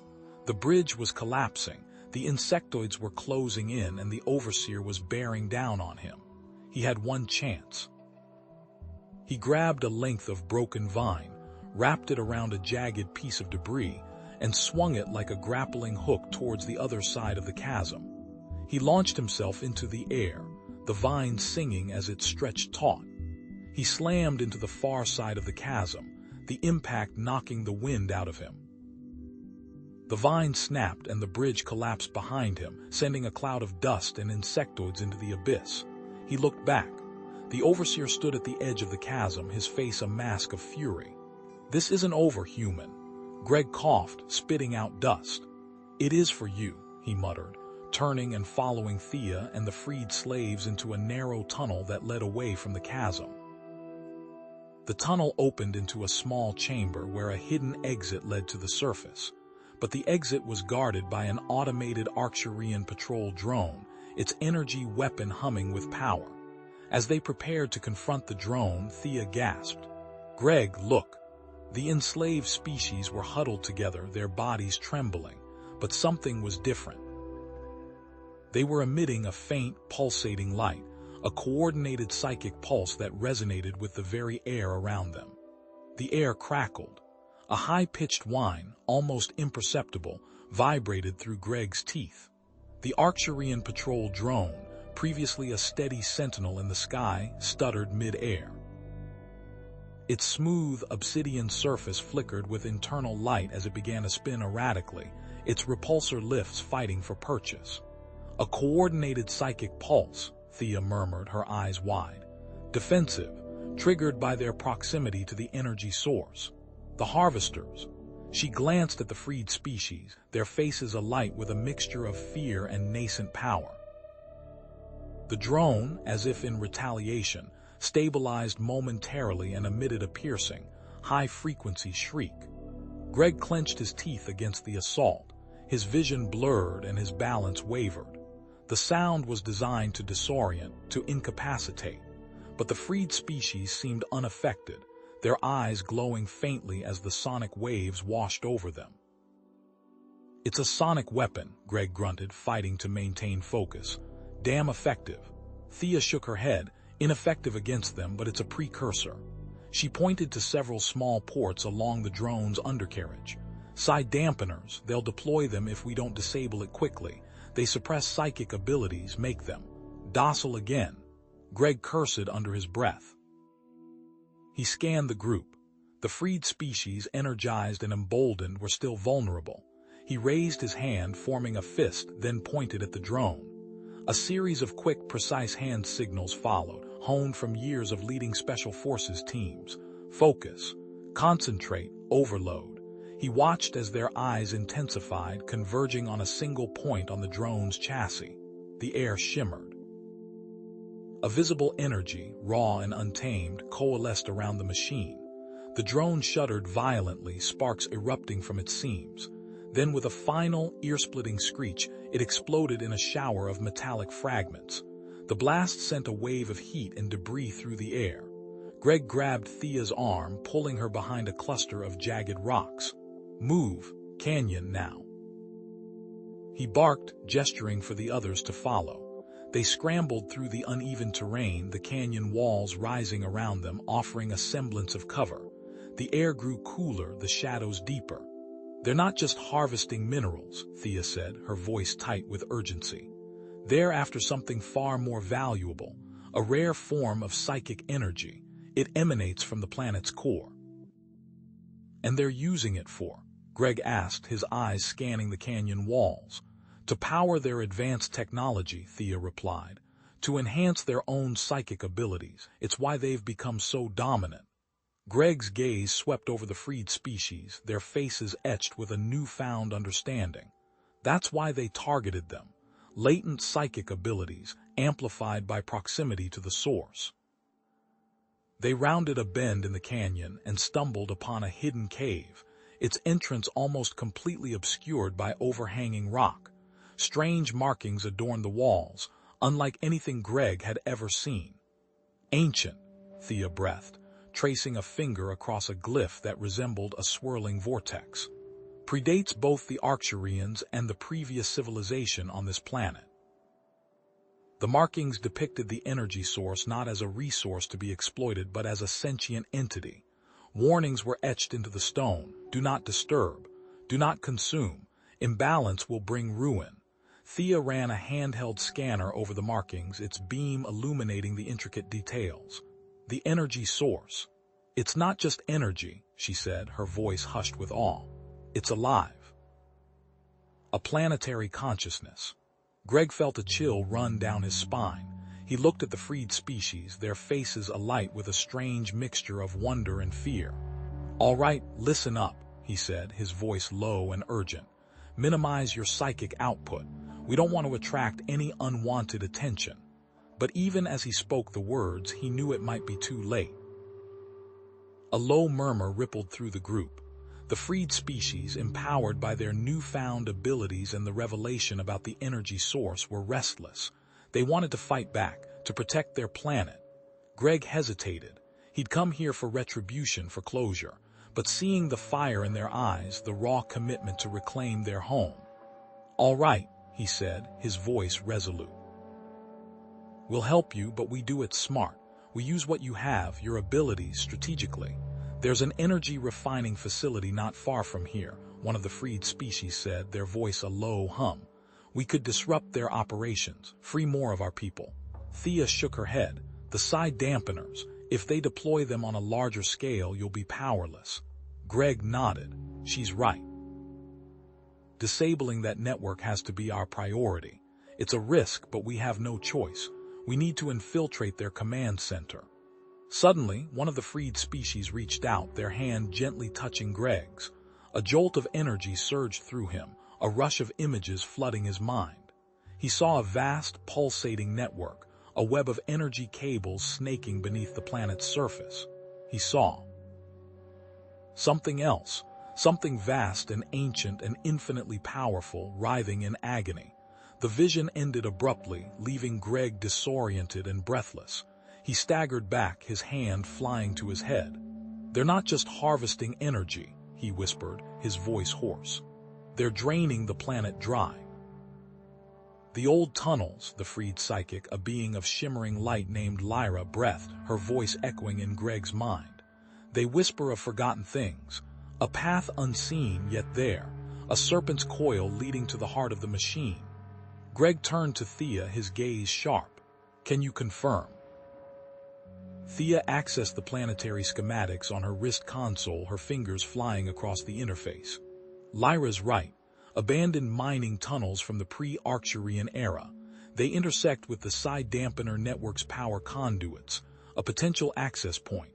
But heavily guarded, Arcturian patrols are frequent, and the tunnels themselves, unstable." "We hit them head-on," Greg decided, his voice a low growl. "A diversion. Small team, loud, draws the heat. Thea, Lyra, you're with me. We go through the tunnels." A hulking Grondak warrior stepped forward. "I will lead the diversion, Jones. My brothers and sisters will paint the sky with illusions. The Arcturians will see what we wish them to see." The Grondak's psychic presence was a tangible force, a wave of barely controlled energy. As the diversion team moved out, preparing their psychic assault. Greg, Thea, and a handful of trusted companions descended into the maw of the old mining tunnel. The air hung thick and heavy, the scent of dust and decay clinging to everything. Patches of luminescent fungi cast an eerie green glow, revealing the tunnel's rough-hewn walls. Laser grids crisscrossed the passage, and small surveillance drones hummed in the shadows. Arcturian ingenuity, Thea muttered, her fingers already working to bypass the first laser grid. Crude but effective. She tapped a sequence into her console and the lasers flickered and died. A moment later, she'd reprogrammed one of the drones, its red eye now glowing a friendly blue. Our eyes and ears. They moved deeper, the silence broken only by the drip of water and the crunch of their boots on loose rock. These tunnels, Thea said, her voice tight, they were abandoned long ago. A series of cave-ins. The Arcturians' energy harvesting weakened the planet's crust. They didn't care, only the resources mattered. Finally, they reached the power conduits, massive pulsating cables humming with raw energy. A force field shimmered around them, guarded by automated turrets that swiveled menacingly. Thea studied the system, her brow furrowed in concentration. The security system, it's sophisticated. Relies on a specific Arcturian psychic signature to bypass the protocols. Greg's gaze hardened. Can you mimic it? Thea hesitated, her bioluminescent skin dimming. My family. They designed the psi dampeners. I know the signature, but it's risky. They'll detect me, my family. Thea, Greg said, his voice gentle but firm. Those dampeners are torturing an entire species. We have to disable them, now. Thea closed her eyes, took a deep breath, and reached out with her mind. As she began to mimic the Arcturian signature, a wave of memories crashed over her. Vivid images of her childhood, her parents, proud Arcturian engineers, beaming with pride as they presented their designs for the psi dampeners. A vital tool for maintaining order, her father had said. Ensuring the stability of our resource acquisition. Thea recoiled, the memories a bitter taste in her mouth. The force field flickered, then vanished. The turrets went silent. It's open, Thea gasped, her voice trembling. We're in. They entered the control center, a vast chamber filled with humming machinery and flickering holographic displays. Lines of code cascaded across the screens, monitoring the psychic energy levels of the freed species. But then, Thea noticed something else, a secondary system running in parallel. The energy-draining apparatus, she whispered, horror creeping into her voice. It's connected. They're not just suppressing their minds, they're draining their life force. Data streams filled the central display, showing a graph trending sharply downward. The process is accelerating, Lyra whispered, her psychic presence growing agitated. The planet, it's dying. Suddenly, alarms blared, bathing the control center in harsh red light. A synthesized voice echoed through the chamber. Intruder alert, psychic signature detected. Sector 7 compromised. They know we're here, Greg barked, drawing his weapon. Thea, disable the dampeners. Now, we'll hold them off. Arcturian security forces stormed into the control center, weapons raised. Greg, with the psychic support of Lyra and the others, met them head-on. Blasts of energy ripped through the air, illuminating the chamber in flashes of blinding light. Thea, ignoring the chaos around her, worked frantically at the control panel.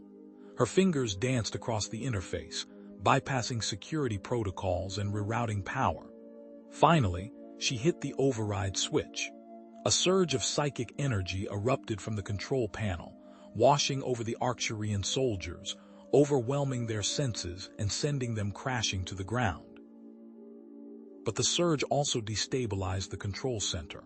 The walls began to shake and chunks of rock fell from the ceiling. Thea, get out of here. Greg yelled, firing a burst of energy at an advancing Arcturian. It's going to collapse. Thea turned to flee, but a section of the ceiling gave way, sending a wall of debris crashing down between her and Greg. Greg! She cried, reaching out towards him. Go! Greg roared, his voice barely audible above the din. Save the others, I'll find a way out.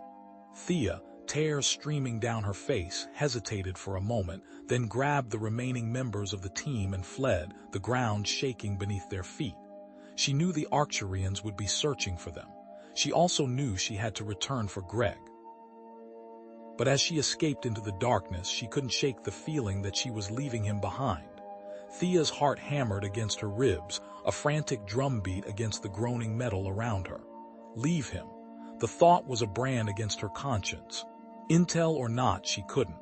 "We're going back," she announced, her voice tight with a dedication that surprised even herself. A guttural protest arose from Krill, the hulking Vorak beside her, his mandibles clicking in agitation. "Madness, Thea, the structure gives way. We are of no use to him dead." Thea ignored him, already retracing her steps. "Lisha, with me. Krill, take point, clear a path." The control center was a symphony of destruction. Aftershocks rattled the already weakened structure, sending cascades of debris raining down. Flickering emergency lights cast long, dancing shadows, revealing pockets of Arcturian resistance, desperate soldiers firing blindly into the gloom. Krill and Lisha, a nimble Quillian, moved with brutal efficiency, their makeshift weapons spitting energy blasts that silenced the Arcturians. Behind a mountain of twisted girders and shattered consoles, Greg worked with a frantic energy. Sparks flew as he welded salvaged Arcturian plating to reinforce a collapsing section. He knew the structural schematics of these facilities better than the engineers who designed them, a grim legacy of his past. A low growl escaped his lips as the last support clicked into place. He squeezed through the narrow opening, emerging into a corridor choked with dust and the acrid smell of ozone. Rounding a corner, he stumbled upon an Arcturian soldier, pinned beneath a fallen beam, his leg twisted at an unnatural angle. The soldier's breathing was shallow, his face contorted in pain. Greg's first instinct was to keep moving, to leave him to his fate. But something stayed his hand. He knelt beside the soldier, grunting with effort as he heaved the beam aside. The Arcturian stared up at him, his multifaceted eyes wide with disbelief. "Why? Why do you help me, human?" Greg shrugged, the motion stiff and uncomfortable. "Don't want you dying on my conscience." "Besides," he added, a flicker of something akin to a smile crossing his lips, "maybe you'll tell me where the emergency exits are." The soldier hesitated then, his voice barely a whisper, rasped, "Level 3. Secondary access, but reinforced." Meanwhile, Thea and her team navigated the treacherous corridors, their progress slow and fraught with danger. Krill stopped abruptly, his antennae twitching. "They doubt this. Human. They say he is one of the destroyers. Why risk life for him?" He gestured to the other freed species, their faces etched with suspicion. Thea whirled on him, her eyes blazing with indignation. "He saved you, Krill. He freed us all. He risked his life to shut down the energy drain. Have you forgotten so easily? He is not like them. He fights for what is right, even when it costs him everything." Her words echoed through the damaged corridor, a testament to her unwavering belief. They pressed onward, reaching a dead end. Lisha ran her delicate fingers over the wall, her antennae quivering. "A false wall. I sense a chamber beyond." With a coordinated effort, they triggered the release mechanism, revealing a hidden vault. Inside, rows of sleek black energy weapons hummed with latent power. Data consoles flickered with complex equations and schematics. Thea approached one of the consoles, her fingers flying across the controls. The data scrolled past, a horrifying revelation unfolding before her eyes. "This isn't just about draining the planet's energy," she whispered, her voice infused with dread. "They're weaponizing the core, turning the entire planet into a superweapon." At that moment, Greg stumbled into the chamber, his face grim. "The Arcturian." He confirmed it. "They're planning to detonate the core. Said something about galactic dominance." Thea shook her head, her voice trembling. "It's worse than we thought, and the process. It's destabilizing the planet's magnetic field."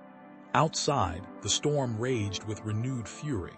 Lightning crackled across the sky, illuminating towering waves that crashed against the control center's foundations. Volcanic vents spewed molten rock into the air, painting the sky with fire. Thea's breath hitched. My family, they were involved in this project, not just the energy draining, but this weapon.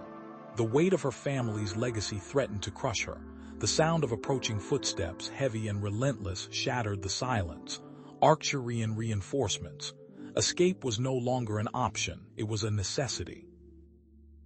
As they turned to flee, a group of freed species emerged from the shadows, led by a hulking Grolak with eyes that gleamed with ambition. "We can help you escape," the Grolak rumbled, his voice a low growl. "But in exchange, we want the weapon." Greg's eyes narrowed. He didn't trust this Grolak. He sensed a hunger for power, a ruthlessness that mirrored the Arcturians they were fighting against. Trap, his instincts screamed. "We can't give it to you," Thea protested, her voice rising in desperation.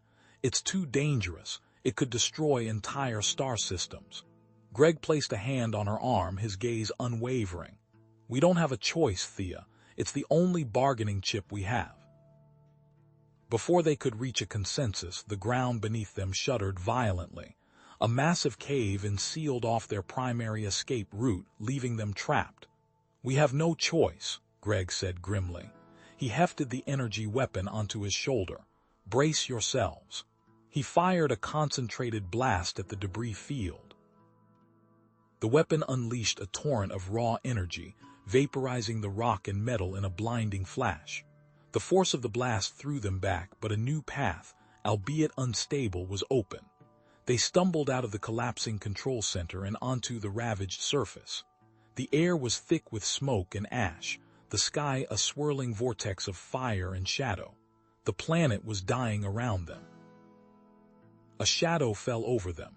An Arcturian warship descended from the clouds, its energy cannons trained on their position. "Scatter!" Greg yelled, shoving Thea towards a crumbling rock formation. As they scrambled for cover, the Grolak lunged for the experimental weapon, his eyes gleaming with avarice.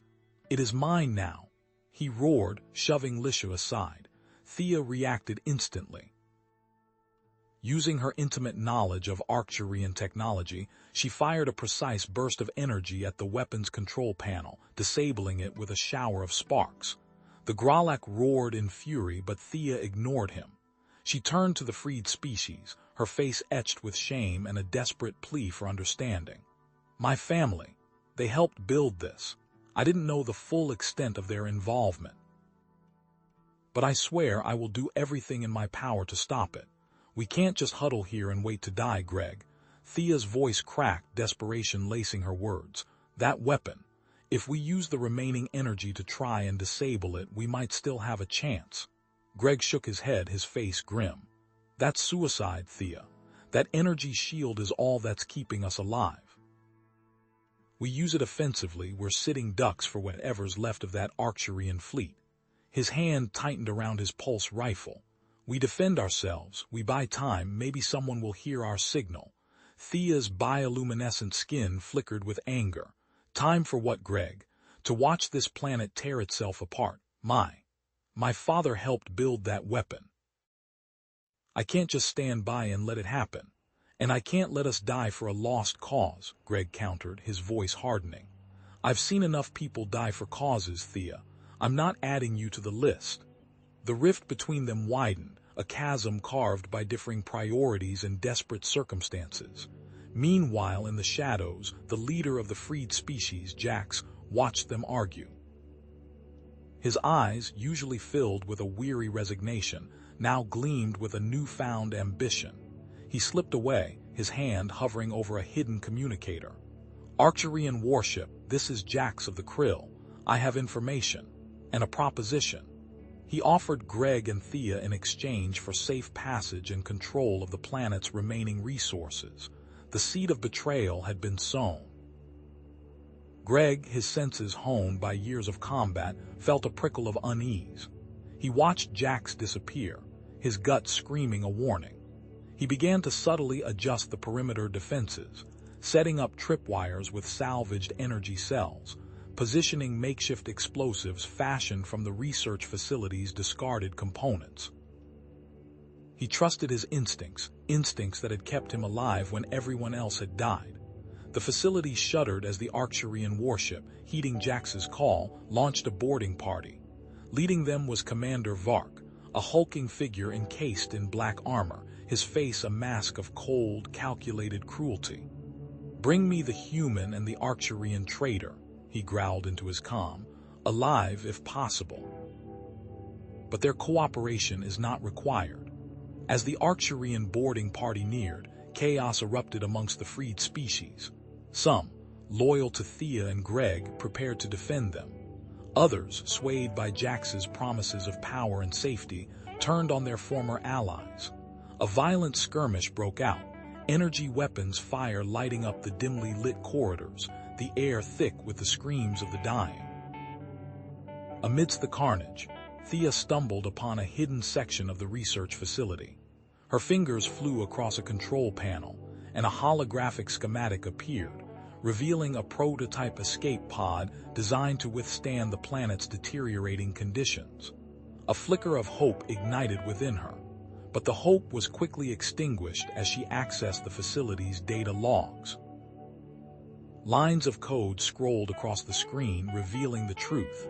The planet's destruction was not a byproduct of the weaponization process, it was the intended result. And her father had been the lead scientist on the project. The weight of her family's legacy crashed down on her, crushing her spirit. Despite the crushing weight of her discovery, Thea knew what she had to do. "Greg, I found an escape pod," she yelled, her voice barely audible above the fighting. "It can withstand the planet's destruction, but we have to get a message out." They would use the pod's communication array to transmit a warning to the Galactic Council to expose the Arcturians' crimes. Humanity would not stand idly by.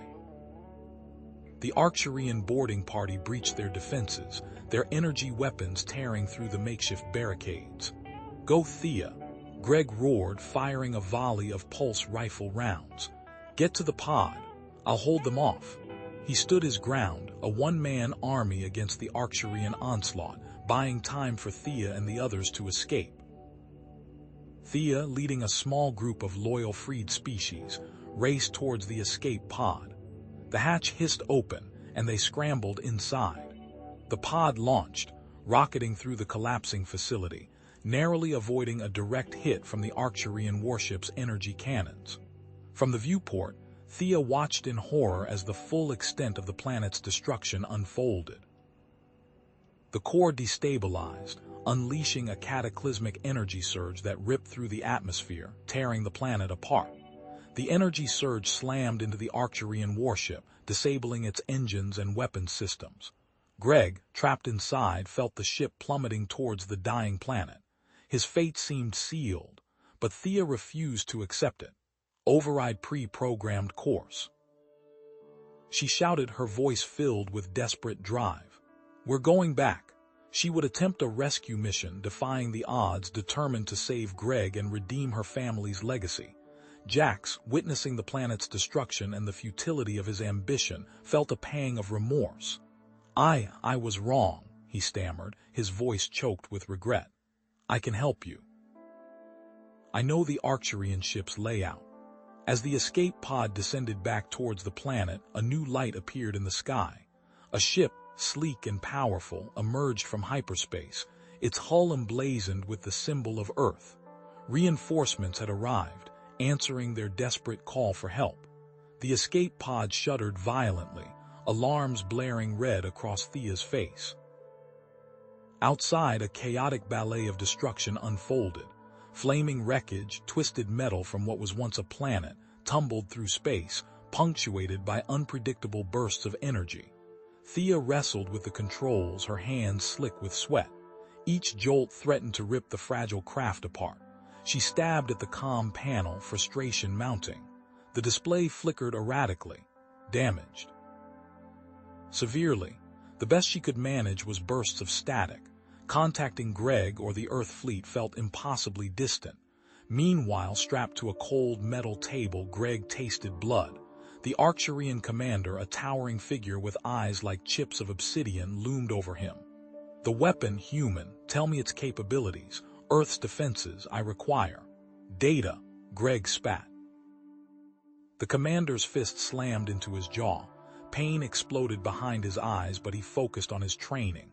Breathe, control, resist, he would give them nothing. The commander's voice, a guttural rasp, filled the small room. You misunderstand, time is finite, your species, irrelevant. He gestured, and a low hum filled the air. Greg felt a searing pain lance through his mind, images flashing before his eyes, Maya, laughing, his fallen comrades, the faces of the dead. He clenched his teeth, fighting to maintain his grip on reality. Light years away, the Earth fleet dropped out of FTL. Admiral Lewis stared at the tactical display, her face grim. The planet, it was gone. Reduced to a debris field, a testament to Arcturian ruthlessness. Report, she commanded, her voice tight with suppressed rage. Sensors are picking up. Widespread destruction, Admiral, a young officer reported, his voice trembling. No survivors detected on the surface. Lewis closed her eyes for a moment, then opened them, her gaze hardening. Scan for anything, life signs. Escape pods and the Arcturian warship. Thea, her fingers flying across the damaged console, managed to coax a flicker of power from the communications array. A burst of static, then a fragmented signal, a desperate plea for help, shot out into the void. The signal was weak, barely a whisper, but it was there. On the bridge of the Arcturian warship, a technician's eyes widened. Commander. We have detected a distress signal, originating from an escape pod near the debris field. The commander's face remained impassive. Confirm origin. Confirmed, Arcturian pod, occupied. Irrelevant, it poses a risk. Order a squadron of fighters to intercept and destroy it. But before the Arcturian fighters could reach their target, a lone fighter, salvaged and repainted, screamed out of the debris field. Piloting it was the freed species leader, his face a mask of iron will. He knew the odds were impossible, but he would buy Thea time. He had to. For freedom. He roared over the comms, unleashing a volley of plasma fire at the Arcturian squadron. The Arcturian fighters, caught off guard, scattered. The freed species fighter danced between them, a whirlwind of defiance, but it was outgunned, outmatched. Back on the warship, Greg was being dragged down a sterile corridor towards a holding cell. His head throbbed, his body ached, but his mind remained sharp. He noticed it then, a flicker, a surge, a subtle instability in the energy conduits running along the ceiling. The energy regulation system. It was flawed, vulnerable, easily exploited. As the guards shoved him into the cell, Greg subtly kicked a panel loose, exposing a tangle of wires. He waited for the guards to leave, then with a surge of adrenaline he short-circuited the regulators, creating a small explosion that rocked the corridor. Alarms blared, the guards stumbled. Greg seized the opportunity, slamming one against the wall and disarming the other. He was free. All ships, this is Admiral Lewis, her voice crackled over the comms. Execute diversionary attack on the Arcturian warship. Draw their fire. Protect any potential survivors. The Earth fleet surged forward, unleashing a barrage of missiles and energy weapons at the warship. The Arcturian vessel, massive and heavily armed, returned fire, the battle a maelstrom of destruction. Inside the escape pod, Thea worked frantically, soldering wires and rerouting power. With the help of the remaining freed species, she jury-rigged a makeshift shield, hoping it would be enough to deflect at least some of the incoming fire. Greg, meanwhile, navigated the labyrinthine corridors of the warship, evading patrols and searching for the energy regulation chamber. He knew what he had to do: overload the system. It was a desperate gamble, one that could destroy the warship, but it was the only chance he saw. The battle raged on. The Earth fleet, outnumbered and outgunned, fought with a ferocity born of grief and rage. Ships exploded, their crews sacrificing themselves to buy time for Thea and Greg. Finally, Greg reached the energy regulation chamber. The air crackled with raw power. He saw the damaged regulators, the exposed wires, the potential for catastrophic failure.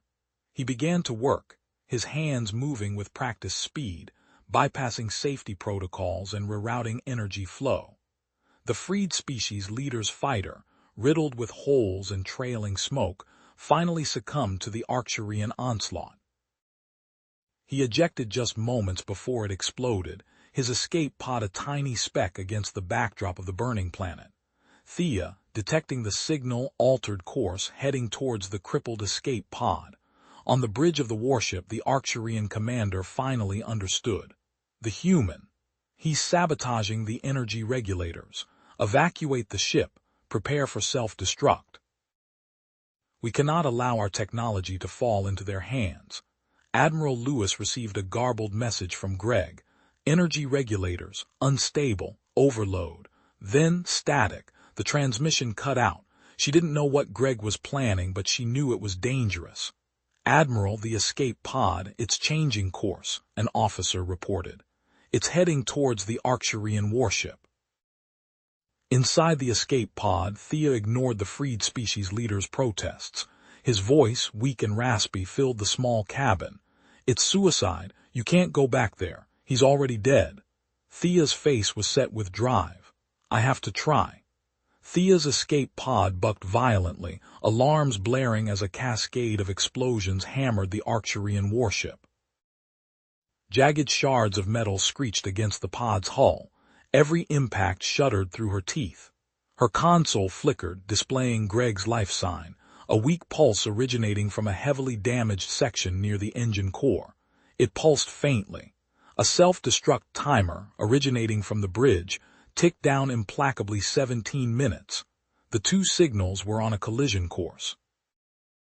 On the bridge of the Zeus, Admiral Lewis watched the tactical display. Focus all fire on the warship's weapons emplacements, she barked, her voice tight. Disable those cannons before they can initiate a self-destruct sequence. Deep within the bowels of the dying warship, Greg coughed, blood splattering against his cracked visor. He'd managed to sabotage the primary self-destruct mechanism, a complex network of plasma conduits he'd rerouted to overload. But now, a secondary failsafe had engaged, blinking red on a nearby console. A simpler, more direct system. The display flashed. Command authorization required. The failsafe demanded a unique command code known only to the Arcturian commander. Another hurdle. On a rapidly departing shuttle, Commander Arcturian monitored the chaos unfolding on the warship. His mandibles clicked in grim satisfaction. They may have crippled my ship, he hissed, his voice a low rasp, but they will not escape its final embrace. His fingers danced across the shuttle's console, preparing to activate the failsafe remotely. Ignoring the frantic pleas of the freed species leader echoing in her comms, Thea wrestled the escape pod toward a gaping hole blasted into the warship side, a docking bay ripped open by human fire. I have to try, she transmitted, her voice strained. He's still alive. Greg, every breath a searing agony, crawled through a mangled corridor, flames licking at his armor. Collapsing bulkheads threatened to crush him. He had to reach the docking bay, he had to reach Thea. Admiral, a voice crackled over Lewis's comms, the Arcturian warship isn't responding to our attacks as expected. Energy signatures are fluctuating wildly. Lewis frowned, her eyes narrowed. They're playing possum, prepare for a trap or a very big bang. Inside the warship, Thea navigated a scene of unimaginable carnage. Twisted metal groaned, sparks showered from severed conduits, and the air hung thick with the stench of burning flesh and ionized coolant. The few surviving Arcturian crew members stumbled through the wreckage, desperate to reach the remaining escape pods. She moved with deadly efficiency, disabling them with precise bursts from her pulse pistol set to stun, non-lethal takedowns. They were still sentient beings, even if they were trying to escape a doomed ship. Greg stumbled upon a flickering comm panel, a garbled transmission. Failsafe. Code sequence. Initiating. It was Arcturian. He was activating the failsafe. He smacked his fist against the panel, attempting to jam the signal, but Arcturian anticipated this. The transmission rerouted, bypassing Greg's interference, locking onto a secure channel. On the shuttle, Arcturian's fingers hovered over the final key. He inhaled sharply, then input the code. Authorization accepted. Failsafe sequence initiated. T-5 minutes. Thea found Greg slumped against a wall, his armor scorched and buckled, his face pale with pain. He was alive barely. "Greg." She heaved him to his feet, looping his arm around her shoulder. "We have to go." On the Zeus, alarms blared. Admiral energy readings spiking on the Arcturian warship. "It's going critical." Lewis's face hardened.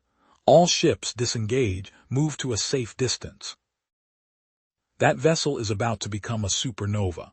Thea strained, dragging Greg towards the gaping maw of the docking bay. Internal bulkheads slammed shut, sealing off sections of the ship. They had to hurry.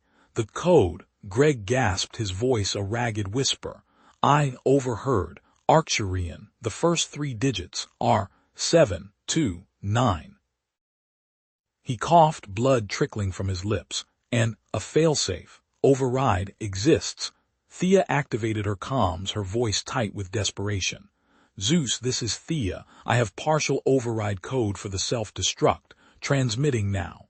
The transmission crackled, then died as a blinding light erupted from the warship.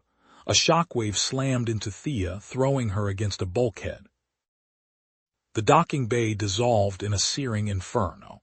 Silence, and then nothing, the ringing. It was a high-pitched whine that bored into Thea's skull, a counterpoint to the low rumble that vibrated through what remained of the deck. Dust and twisted metal rained down, obscuring everything in a gritty haze. Coughing, Thea blinked, her vision slowly resolving the scene. A section of the ceiling had collapsed, forming a makeshift shield that had likely saved her life. "Greg." Panic flared. She scrambled to her knees, pushing against the weight of the debris. "Greg." Silence, save for the groaning of the dying warship. She heaved a chunk of plasteel aside, her augmented strength straining against the weight. Another piece, smaller this time, revealed a glimpse of orange fabric. His uniform. He was alive. Or at least he was still there. He was pinned. A thick girder had collapsed across his legs, the weight immense. The escape pod, a mere meter away, was a mangled ruin, its emergency beacon flickering uselessly. Hope, so fleetingly present, died. Thea strained, her muscles screaming in protest. The girder wouldn't budge. She needed leverage. Desperation clawed at her. Greg's face was pale, his eyes closed. "Greg, wake up." She slapped his cheek, not gently. His eyelids fluttered. He groaned, a low, guttural sound. "Thea, I'm here. You're pinned. I need to get this off you." She braced herself, legs trembling, and tried again. Nothing, but then a flicker of movement. She looked down. His hand, trembling, was reaching for a release mechanism on his belt, a combat knife. Cut the straps of my gear," he rasped. "Lighter, wait." Working together, she managed to free him from the bulk of his equipment. It made a difference. With a final, agonizing heave, she shifted the girder just enough to drag him free. His leg. Thea averted her gaze, but the image seared itself onto her mind. The bone was broken, jutting out at an unnatural angle. Blood pulsed from the wound, soaking his uniform. She ripped strips from her own tunic, applying pressure to the wound. Arcturian first aid was different, but basic principles were universal. Stop the bleeding. The warship groaned again, louder this time. Internal gravity flickered, throwing them both against the wall. The ship was dying, tearing itself apart. Greg coughed, spitting blood. "Override, failsafe." Thea's mind raced. The failsafe, the mechanism to prevent a catastrophic chain reaction. She had almost forgotten in the chaos. "The failsafe is still an option?" she asked, pressing harder on the makeshift bandage. Only way," he gasped. "Explosion will trigger, planet-wide, resonance cascade." Resonance cascade, the Arcturians had feared it for centuries. A self-sustaining energy release that would shatter the planet's core. "We need to transmit the override code," Thea said, her voice tight, "to Admiral Lewis." She scrambled towards the escape pod's comm system. Useless. The console was a charred mess of melted circuits. Greg, his face contorted in pain, was crawling towards something. What? There, he groaned, pointing to a mangled section of the wall. An Arcturian communication panel ripped from its housing, wires sparking. It's Arcturian, Thea said, doubt creeping into her voice. Doesn't matter, Greg muttered, his fingers already probing the damaged circuits. Just need connection. He worked with a focused intensity that belied his injuries, splicing wires together with his knife, ignoring the jolts of electricity that coursed through his body. Finally, a faint hum, a flicker of light on the panel. Got it, he said, his voice strained. But signal's weak. Too weak?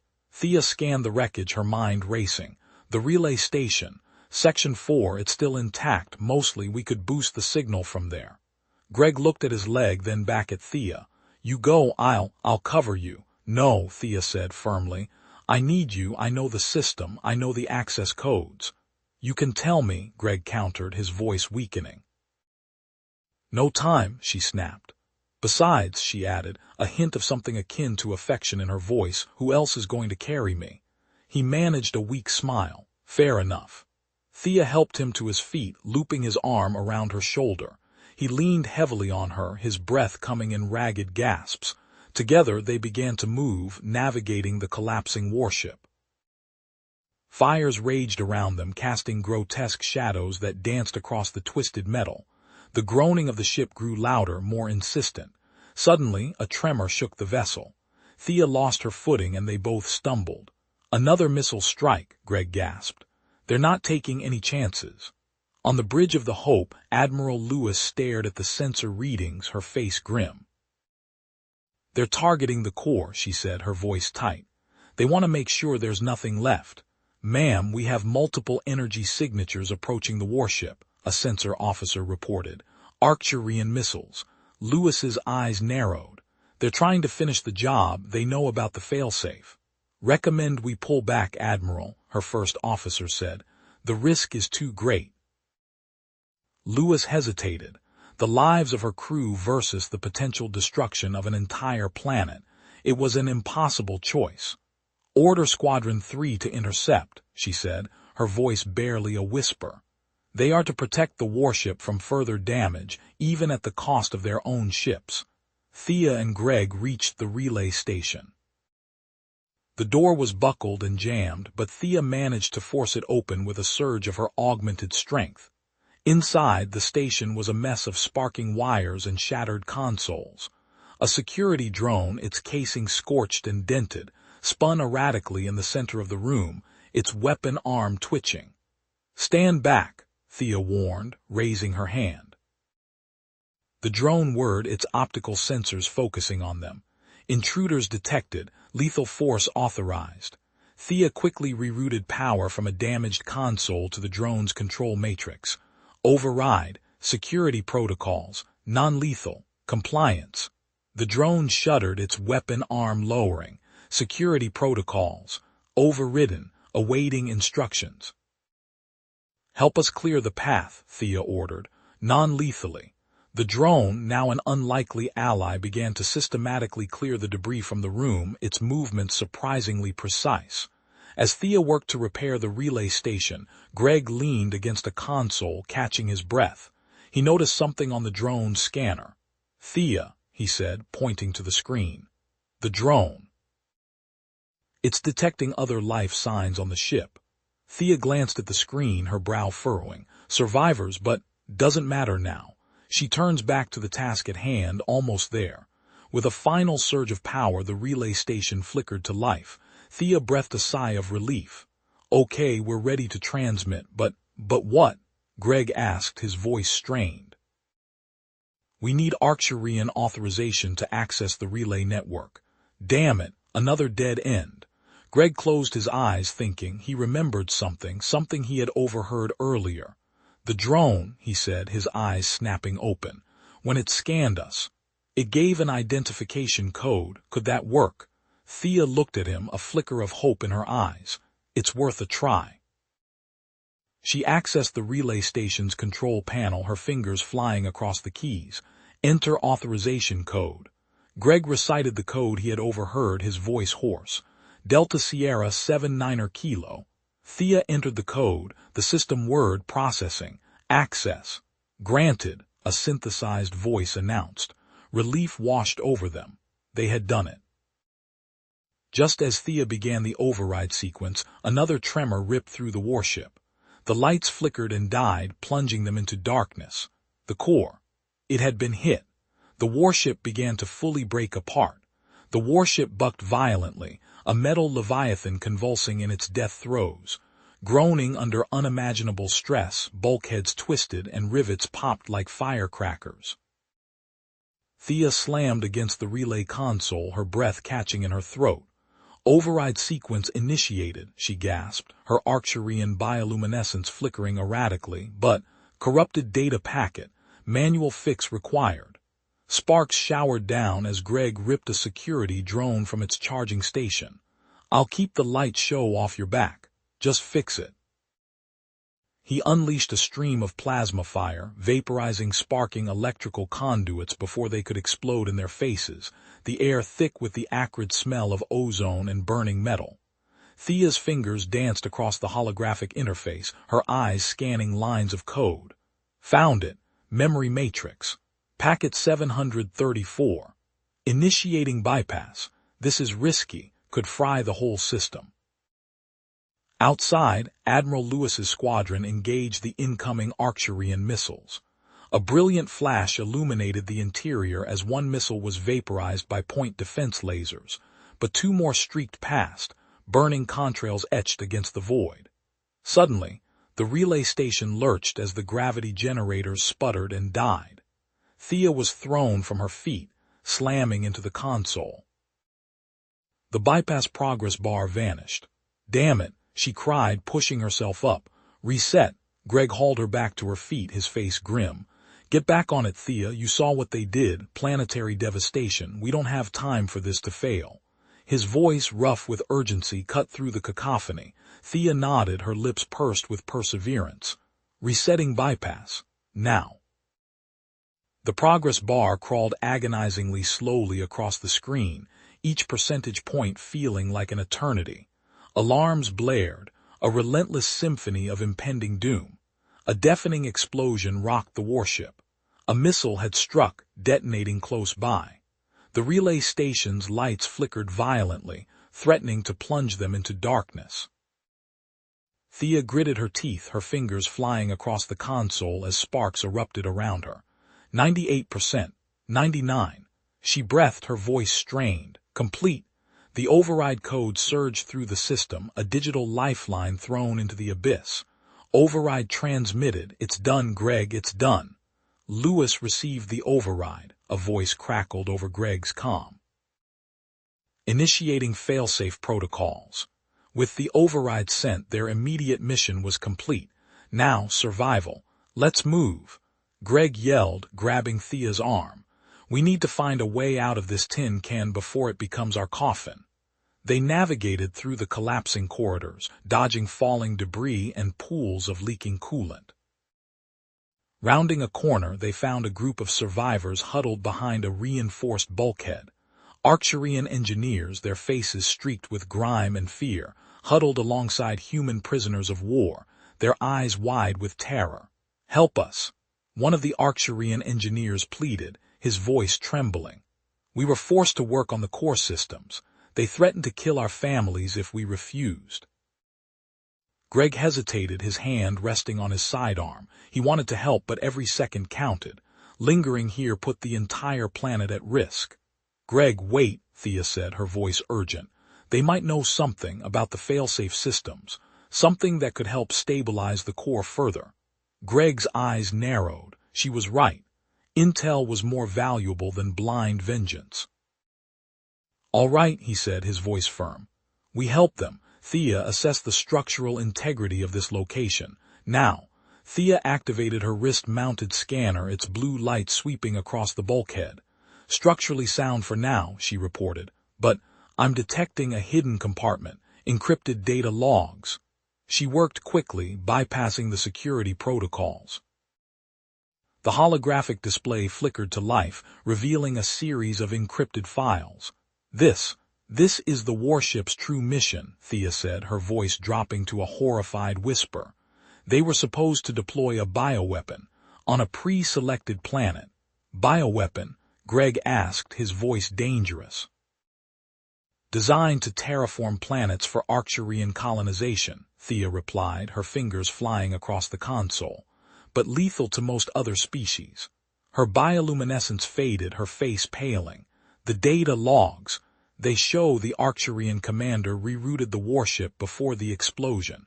The override neutralized the primary goal, but the mission. The new target is Earth. And the bioweapon is armed. Thea's voice, strained, cut through the tension. It's a bioweapon, programmed to target major population centers. Atmospheric dispersal upon entry. The airlock hissed open, revealing a cramped chamber filled with Arcturian engineers, their multi-jointed limbs flailing as they worked frantically amidst sparking wires and flickering holographic displays. One of the engineers, his voice a raspy static, piped up. There is a failsafe, a specific frequency. It will disarm the deployment system. Thea's hope was fleeting. But we lack the equipment, the expertise. This warship is a ruin. Greg's teeth gritted. Earth Command, this is Jones. We have a situation. We need a remote frequency generator capable of emitting a precise counter frequency. And guidance. We need to know everything about Earth's atmosphere, dispersal patterns. Everything. The response was immediate. Copy that, Jones. Stand by. We are scrambling all resources. ETA. Uncertain. The voice was tight with urgency. Thea and the engineers, bathed in the sickly green glow of emergency lights, were already tearing apart the warship's damaged communication array. Radiation warnings blared and the entire structure groaned under the strain. The communication array can be modified, Thea announced, her bioluminescent skin flickering with concentration. But the radiation, the instability. Greg contacted Admiral Lewis. Lewis, they're prepping the bioweapon. We need time. Can you intercept? We're moving to intercept, Jones, Lewis's voice crackled back. But we're outgunned. We can only buy you minutes. Minutes that felt like an eternity. Thea, with Earth Command feeding her data, worked with feverish intensity, rerouting power conduits and calibrating the makeshift transmitter. Sparks showered around them and the air crackled with ozone. Almost. Thea muttered, sweat beading on her forehead. Earth Command, give me the sequence. Now. The counter frequency, a series of complex tones, filled the wreckage. The bioweapon, suspended in its launch bay, shuddered. Then, with a flash of blue light, it imploded, the energy contained in a localized burst that left the ship trembling but intact. The silence that followed was deafening. Then, a chorus of cheers erupted from the Earth Command frequency. News of Earth's averted destruction spread like wildfire, galvanizing support for an investigation into Arcturian exploitation. The Galactic Council, once a bastion of complacency, was now a storm of accusations and denials. Greg, standing beside Thea before the council, presented the evidence. Holographic recordings of the child's death, schematics of the harvesting zones, intercepted communications revealing the cover-up. Thea, her voice clear and unwavering, testified to the negligence and corruption she had uncovered. The turning point came when representatives from the exploited species rose to speak, their voices filled with pain, but also with newfound hope. Inspired by humanity's resilience and Thea's courage, they formed a new alliance, demanding reform and accountability. The Galactic Council buckled. The old guard was ousted, and the council was restructured, granting greater representation to the exploited species and establishing independent oversight of resource management. On Arcturus, a peaceful revolution swept through the government. Reformers, led by scientists and engineers who had witnessed the horrors of the old system, implemented sustainable practices and prioritized interspecies cooperation. Greg and Thea stood together on the bridge of a newly commissioned starship, watching a holographic projection of the reformed Galactic Council in session. "It's a start," Greg said, a hint of a smile playing on his lips. Thea nodded, but there's still so much work to do. Greg turned to her, his eyes filled with warmth. "I was thinking, Earth could use a new base, a place for interspecies cooperation, a symbol of what we've learned.